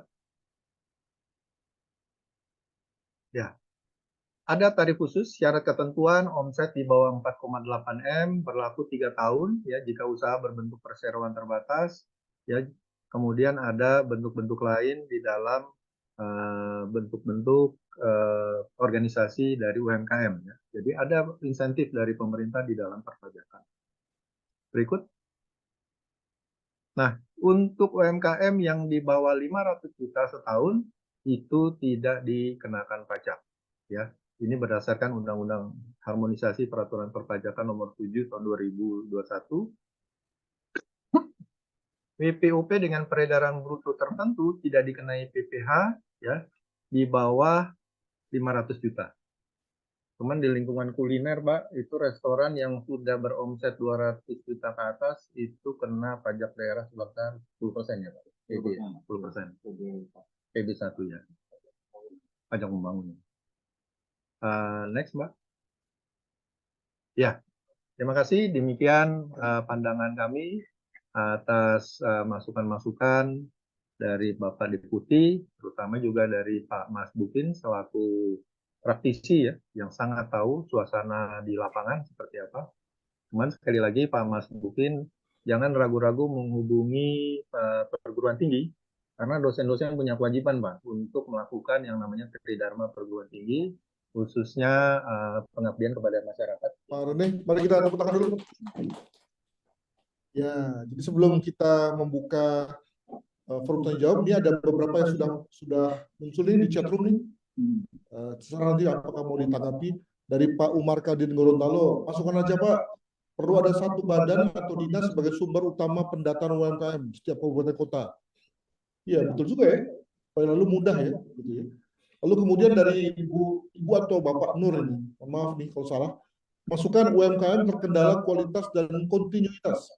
Menurut saya aktifkan peran koperasi agar bisa menghimpun para UMKM menjadi skala besar. Karena dalam UMKM ekspor juga masalah yang sama dihadapi. Jadi ada sinergi ya, antara UMKM dan koperasi. Betul juga ya. Lalu kemudian ada dari Pak Surya Wiranto, dari teman sendiri nih. Mantap prestasinya. Mantapnya kepada siapa nih Pak? Kepada semuanya gitu ya. Kita ini bangsa konsumer. Berapa nih? 123 juta lebih senang pakai produk luar. Karena 90% barang impor yang lebih murah. Seperti yang dijelaskan oleh Narsum. Padahal itu taktik dagang penjajah yang bermani untuk dapat benefit yang besar. Ini penjajahan gaya baru ekonomi dengan memanfaatkan IT, kata Pak Surya. Presiden sudah action dengan perintahkan Mendak buat Permendak 31 tadi yang disebut oleh Pak Rene untuk stop penjajahan ekonomi melalui e-commerce. Tahun 2045 kita diramaikan menjadi negara dengan ekonomi terkuat keempat dunia. Sebentar lagi bonus demografi, 60% rakyat bisa bekerja. Namun, ini dia nih, bila budaya konsumtif tidak dikikis, maka mustahil mimpi kita akan terwujud. Di tengah badai inflasi, krisis moneter, dan seterusnya, kenapa Indonesia hingga saat ini masih bertahan, sementara puluhan negara yang katanya maju malah bertumbangan? Salah satunya adalah karena UMKM. Dengan demikian, kita perlu revolusi lokal. Dengan edukasi, bina, dan support UMKM, kita ajak rakyat Indonesia mencintai produk dalam negeri. Semangat! Ya. Dari Pak Saiful Anam, ada sentral UMKM setiap kota kabupaten dan termasuk di rest area, maksudnya di tol Pak ya. Harus ada kios sentral UMKM secara UMKM di bandara pelabuhan terminal stasiun KAI. Boleh juga. Selamat pagi dari Ibu Erni. Salam UMKM. Materi sangat menarik untuk pembina umum. Apakah nanti materi dapat di-share? Tentu saja dong, gitu ya. Lalu dari Pak Surya lagi. Pak Surya ini petang-petang di jalan di kereta Pak ya, nggak kerja apa-apa jadi bapaknya. Kita tak sadar sudah terjajah secara ekonomi. Diserang mindset kita lewat media online. Upaya-upaya yang disampaikan para narsum sebaiknya banyak disalurkan lewat media online akan lebih efektif karena hampir semua orang pegang HP. Lalu Pak Mas Gue sudah kirim Pak ya, sudah kirim bahan, nanti kita akan kirim juga. Nah, silakan saya, apakah ada yang perlu dijelaskan dari setrum itu? Sedikit, Prof ya. Bahwa penjajahan ekonomi itu nggak bisa dihindari ya, suatu keniscayaan. Oleh karena itu setiap bangsa tuh harus siap atas serbuan pihak asing, harus siap. Ya. Kita misalnya di luar negeri itu punya atasi-atasi pertahanan yang menurut Pak Hendro Priyono mereka adalah dinas intelijen. Gitu. Mestinya mereka tuh bisa memberikan warning kepada kita ya di dalam negeri bahwa ada pengembangan-pengembangan teknologi apa yang di tempat mereka ditugaskan, ya sehingga kita di dalam negeri ini bisa siap menghadapi serbuan-serbuan seperti itu. Jadi mereka bukan hanya dari segi militer, tapi dari segi ya Ipolek Softwood ya, mungkin juga harus bisa memberikan masukan ke dalam negeri. Demikian, Prof. Baik. Teman-teman sekalian yang ada di ruang Zoom, silakan jika ada yang mau bicara, memberikan aspirasi, tolong diangkat tangan melalui ikon atau langsung saja. Nah ini sudah saya lihat nih rekan saya nih, rekan satu angkatan ini, Pak Santo. Silakan Pak Santo. Baik, terima kasih Pak Prof. Adrianus. Sebagai narasumber dan Bapak sekalian sebagai narasumber, tadi Pak Deputi, Pak Rudi sudah menegakkan duluan, dan tadi narasumber kedua Pak Rene, Pak Mas Bukin, mungkin ada kekurangan Pak. Tadi disebutkan ada 6 kendala, mungkin ada lagi kendala lain. Yaitu apa Pak? Dikejar-kejar Satpol PP Pak. Cuk saja Pak, cuk saja Pak. Dan terakhir tadi dari Pak Rene Johannes, terima kasih semuanya para narasumber telah memberikan pencerahan kepada kita bagaimana dengan topik pembicaraan pada kali ini, yaitu rentan gangguan dan butuh dukungan. Ini tentunya bagaimana kita bisa menyelamatkan terkait dengan produser maupun pedagang itu sendiri terkait dengan UMKM. Ini tidak bisa dihindari terkait dengan perubahan era digital ini harus kita bisa tangkap, dan tentunya tadi sudah disampaikan oleh Pak Deputi, ini pemerintah telah mengeluarkan dengan peraturan perundang-undangan, istilahnya regulasi, termasuk yang nomor 31 ini. Nah, terkait dengan hal ini tentunya kita harus bisa menangkap bagaimana peran pemerintah dan tentunya melalui Kementerian Perekonomian, Perdagangan dan mitra yang lain ini bisa bekerjasama dengan pemerintah daerah ini, karena ada 38 provinsi ini yang memiliki kearifan lokal yang unggulan, ini bisa mendongkrak PAD di daerah. Ini tentunya melalui Pak Mas Bukin dengan mengelola kulinernya, dengan perkumpulannya, ini tentunya bisa mendekati. Tentunya dengan peraturan-peraturan yang ada di daerah. Kenapa? Supaya tertib. Karena rawan terhadap gangguan para preman. Kemudian rawan terhadap kaki lima yang sembarangan, sehingga terkesan kumuh. Padahal itu kalau dikelola secara baik, ini bisa meningkatkan PAD dan menarik wisatawan di daerah. Salah satu contoh, karena saya selama 4 tahun sebagai staf ahli di Kalteng, ya, TPPKB, tim percepatan pembangunan di Kalteng, saya melihat ya di Kalbar, di Kalteng maupun ini, bagaimana Pemda itu bisa memfasilitasi, ya, memberikan validitas kepada UMKM ini, ya, baik pedagang asongan, baik pedagang keliling, dorongan, pikulan dan ini, itu dibuatkan semacam daerah atau kawasan dengan batas-batas tertentu, tapi tetap tertib ya, apakah disewakan dengan tenda yang seragam, disiapkan tempat colokan listrik sehingga tidak mencuri, kemudian disiapkan untuk cuci tangan. Ini masing-masing daerah ini bisa dikondisikan. Tentunya bisa meningkatkan daya kreativitas dan inovasi oleh masyarakat setempat karena masing-masing daerah itu mempunyai kearifan unggulan. Ini yang perlu kita bahas. Tadi secara global, secara nasional, peraturan ataupun regulasi telah diatur, tapi bagaimana pelaksanaan di lapangan supaya juga antara produser dengan pedagang itu sama-sama bisa jalan, karena tidak bisa dihindari perkembangan perubahan era digital itu. Nah, tadi juga disampaikan oleh Pak Deputi, oleh Pak Mas Bukin, maupun Pak Johannes, contohnya adalah mal-mal yang mulai sepi, ya, Tanah Abang yang mulai ini. Karena apa? Yaitu tadi perkembangan. Namun demikian, sebagai pemerintah, maupun pusat maupun daerah, ini bagaimana ini? Antara Kementerian Ekonomi, pariwisata, itu bisa menggali potensi-potensi kreativitas inovasi masyarakat ini, ya, tetap bisa memacu.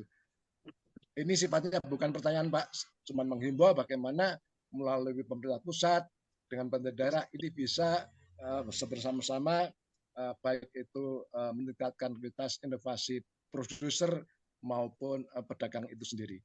Demikian, Pak. Terima kasih, Pak. Terima kasih, Pak Santo. Walaupun demikian, ada poin yang saya kira patut untuk dikaji oleh Pak Mas Buhin dan juga Pak Rani adalah soal Satpol PP, preman, ya Pak ya, yang harusnya menjadi pengaman malah menjadi pengganggu. Ya, saya kira ini juga banyak menjadi keluhan dari para teman-teman kita, walaupun mungkin ngomongnya pelan-pelan ya, mungkin takut gitu. Dan juga Pak Mas Buhin. Kita mulai dulu dengan Pak Sabara. Silakan Pak Sabara. Terima kasih Prof. Adri, Bapak Ibu yang saya hormati. Saya terus terang sangat terenyuh dengan kondisi di UMKM ini. Di satu sisi data dari Pak Mas Bukin tadi bahwa sangat besar dengan penghasilannya yang sampai total UMKM itu 64 juta orang ya dan tadi dari Prof. Rene mengatakan bahwa kita harus siap dari serbuan negara asing, dan saya terus terang tertarik menggarisbawahi tadi dari Pak Sekjen, Pak Surya Wiranto, bahwa memang di Indonesia sekarang suka enggak suka sudah terjadi penjajahan baru dari sisi e-commerce.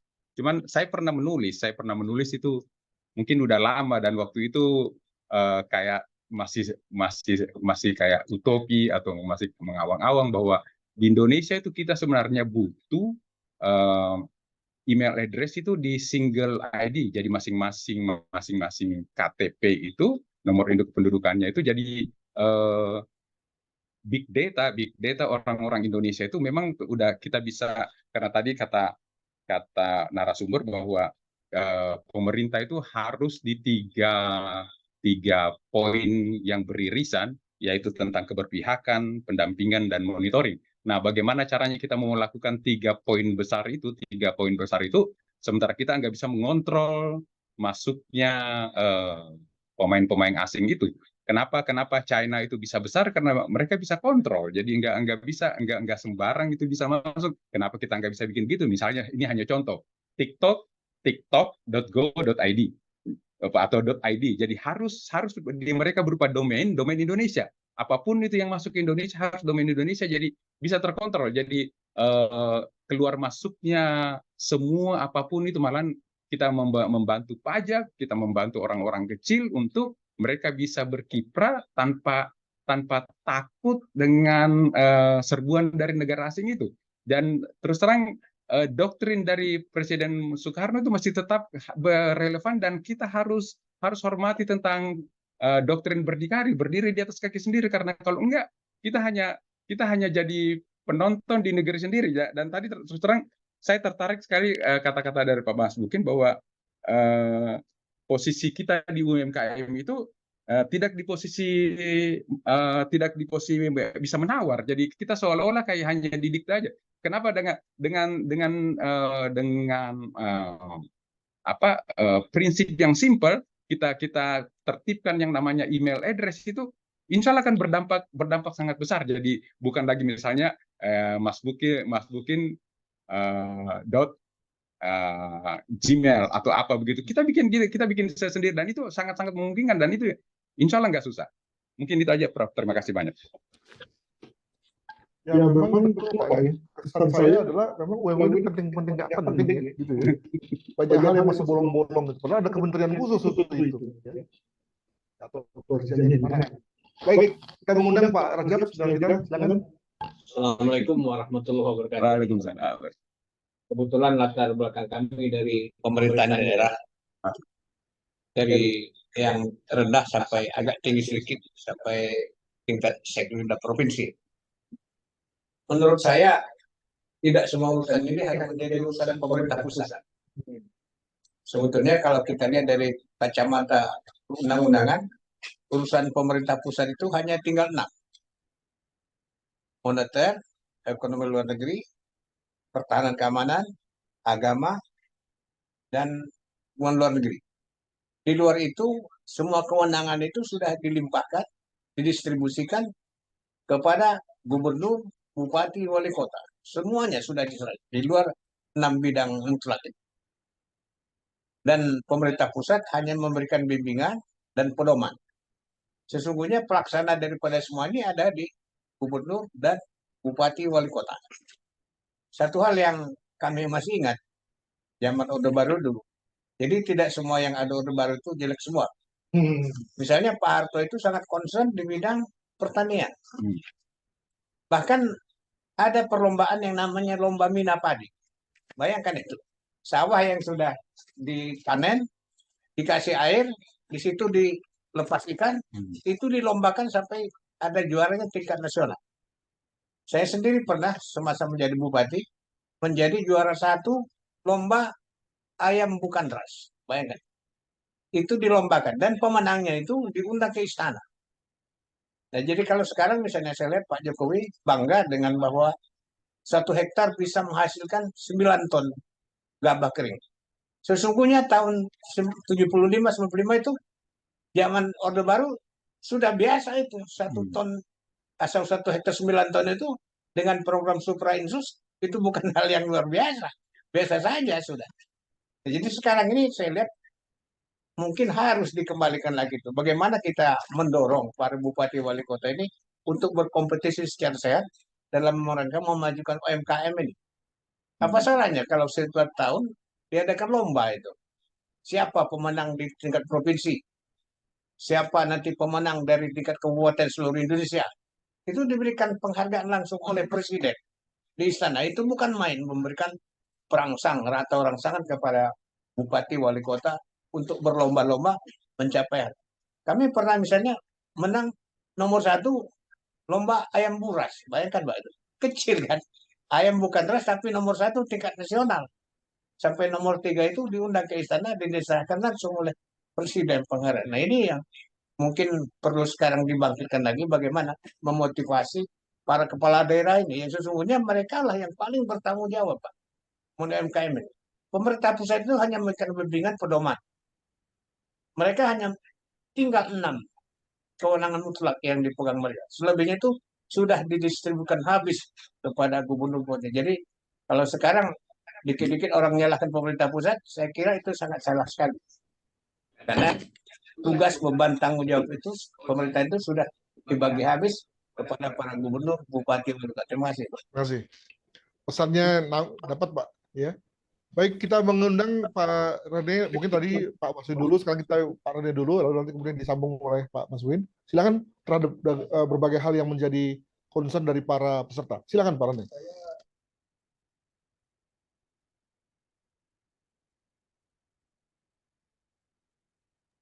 Ya, terima kasih. Saya sependapat dengan Pak Rajab. Ya, artinya kalau pemerintah daerah itu bisa mengembangkan PAD-nya, Pak. Dengan mengembangkan PAD, dengan mengembangkan UKM, maka PAD-nya akan meningkat, Pak. Gitu ya. dengan peningkatan PAD, maka kepala-kepala daerah dari tingkat wali kota, bupati sampai gubernur itu bisa dapat bonus juga gitu ya. Bisa nggak dapat penghasilan tambahan dari PAD? Artinya mereka selain dapat penghasilan dari yang gaji yang sudah ditentukan oleh undang-undang, mereka juga bisa dapat tambahan bonus gitu ya dari usaha-usaha yang dikembangkan oleh UMKM. Nah, ini juga nanti perlu tanggapan dari Pak Rajab, apakah hal seperti itu memungkinkan gitu ya. Karena kan ada salah satu bupati yang mengeluh, wah saya nih bupati tapi gaji saya kecil gitu ya. Jadi ada dari satu daerah di Jawa Tengah, ya mungkin dengan dikembangkannya UMKM, nanti hasil-hasil atau kelebihan-kelebihan yang dicapai oleh UMKM ini bisa juga dinikmati ya sebagai bagian dari fasilitas untuk kepala daerah. Mungkin kalau bisa langsung, silakan Pak Rajab, apakah dimungkinkan Pak seperti itu? Saya kira kalau relatif besar dan kecil penghasilan bupati itu relatif. Buktinya masih berlomba-lomba Heringon menjadi bupati atau wali kota. Bahkan sanggup mengeluarkan biaya yang super besar. Berarti masih tetap menarik. Tapi kalau penghasilan daerah itu, PAD itu memang harus kemampuan, keterampilan daripada bupati bersangkutan untuk dapat menggalinya. Tentunya dengan dia mengembangkan berbagai inovasi-inovasi dan kreasi-kreasi yang baru. Jadi kalau dari UMKM saya kira mungkin tidak mungkin lah untuk menambah penghasilan daripada bupati wali kota. Tapi bentuk penghargaannya itu lebih daripada uang. Jadi kalau misalnya seorang bupati yang berhasil mengembangkan UMKM, 3 orang lah dalam 1 tahun bisa dilombakan. Itu diundang ke istana, itu nilai yang tidak bisa diukur dengan uang. Iya, kebanggaan tersendiri. Iya, kebanggaan tersendiri. Di atas nilai uang. Foto dengan presiden, ada piagamnya, ada penghargaan, itu luar biasa. Baik, terima kasih Pak Rajab. Saya kembalikan. Baik, Mas Buin, silakan. Baik, saya akan sedikit menanggapi tentang tadi bicara teknologi tidak harus dibatasi. Saya setuju. Saya kebetulan background-nya elektro, jadi lumayan mengikuti perkembangan IT gitu ya. Nah, problem tentang penggunaan teknologi ini menurut saya ini kalau kita hubungkan dengan demografi kita, bahwa sekarang ini kita itu memang sudah masuk ke bonus demografi, bahwa usia produktif kita, usia angkatan kerja kita ini sudah sangat besar. Namun kalau kita lihat pedagang yang banyak di lapangan gitu ya, itu usianya mungkin Pak, ini sudah 50 tahun ke atas, yang mungkin gitu tadi, secara penggunaan aplikasi sudah tidak selincah dengan anak-anak muda. Jadi kebetulan anggota kami di Aplindo ini juga beragam. Memang kebanyakan masih di bawah 50 tahun atau di bawah 40 tahun. Sehingga mereka yang masih usia 30 tahun atau di atas 25 tahun ke 30 tahun, ini masih sangat lincah sekali untuk belajar hal-hal baru dan nggak malu gitu. Seperti saya tahun 2015, begitu saya waktu itu sangat aktif di organisasi, begitu melihat tiba-tiba ada ojol, ada macam-macam gitu ya. Terus orang bisa jualan lewat Facebook, bisa beriklan. Itu saya langsung menyerbu beberapa kali beberapa macam pelatihan untuk berjualan online. Nah, ini pentingnya Pak, keterampilan kita sebagai owner untuk mengetahui basic manajemen berjualan online itu seperti apa. Tentu kita kalau perusahaannya tidak sangat besar, berarti kemungkinan kita tidak punya karyawan yang mungkin lebih pintar dari kita. Mungkin ya Pak ya. Tidak banyak yang punya karyawan lebih pintar dari kita. Sehingga kalau untuk belajar sesuatu, kenapa nggak bosnya itu? Nah, ini banyak juga orang yang sudah merasa aman, sudah merasa enak, kursinya sudah empuk, nggak mau turun lagi, nggak mau belajar lagi Pak. Malu untuk belajar lagi. Udah bos kok tiba-tiba belajar lagi. Ini memang terjadi distraction.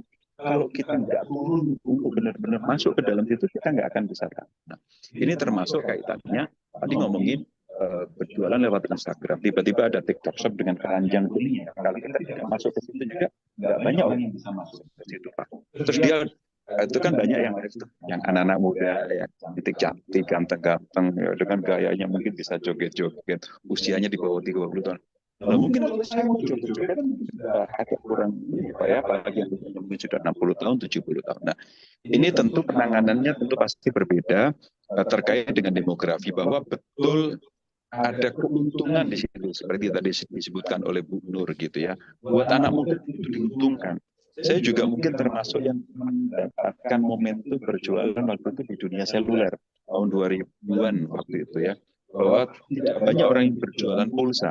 Namun itu menjadi problem lagi Bu Nur, bahwa yang tadinya ekonomi dilakukan oleh pemain kecil itu sudah membesar, termasuk yang di TikTok, di online, mungkin yang dijual itu barang-barang yang receh, gitu ya, barang-barang produk UKM, produk seperti yang dikeluarkan oleh UKM. Tapi yang menjual tidak lagi pemain UKM. Tadi kalau Pak Remi ceritakan itu omsetnya sudah di atas 500 juta, ya kan sudah sekian miliar per tahun. Berarti kan sudah pemain besar, modalnya sudah besar. Jadi seakan-akan pemain UKM ini dipakai buat trial and error. Coba dilihat kok big datanya tadi bicara big data, memang datanya besar, baru perusahaan besar masuk, ya kan?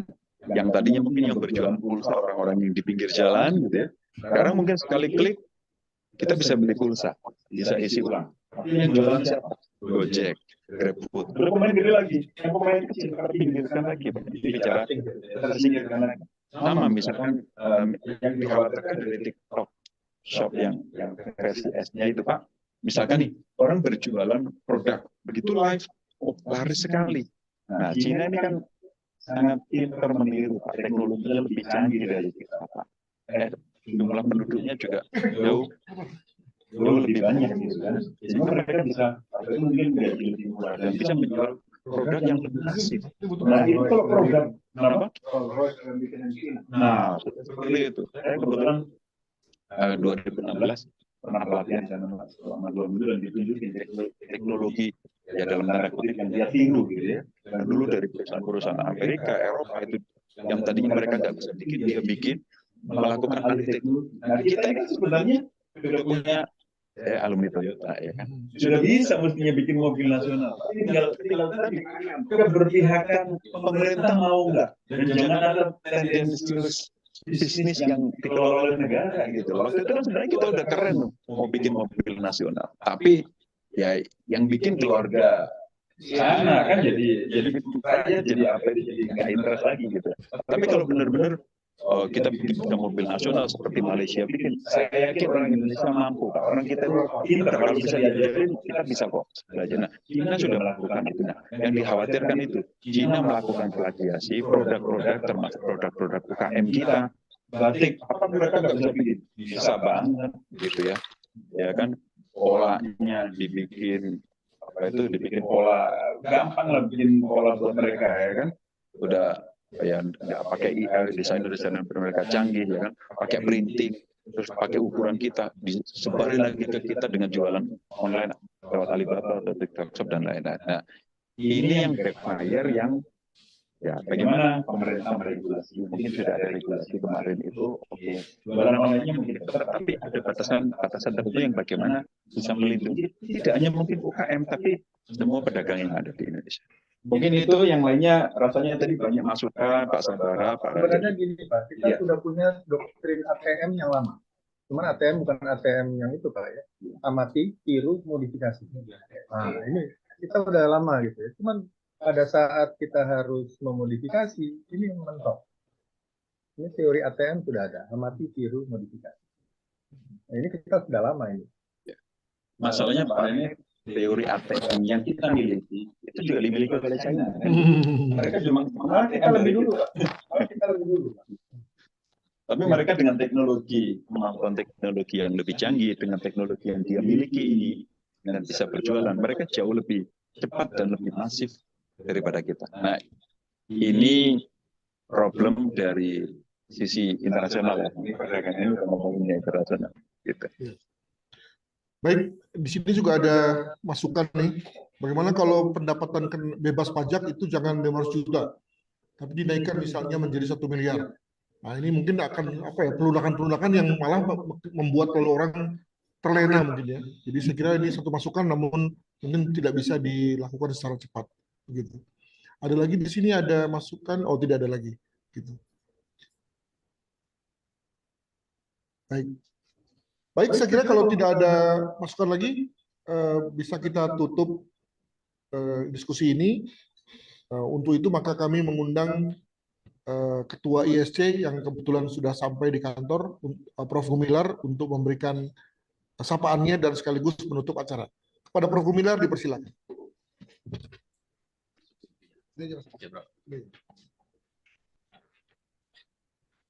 Terima kasih. Selamat siang. Assalamualaikum warahmatullahi wabarakatuh.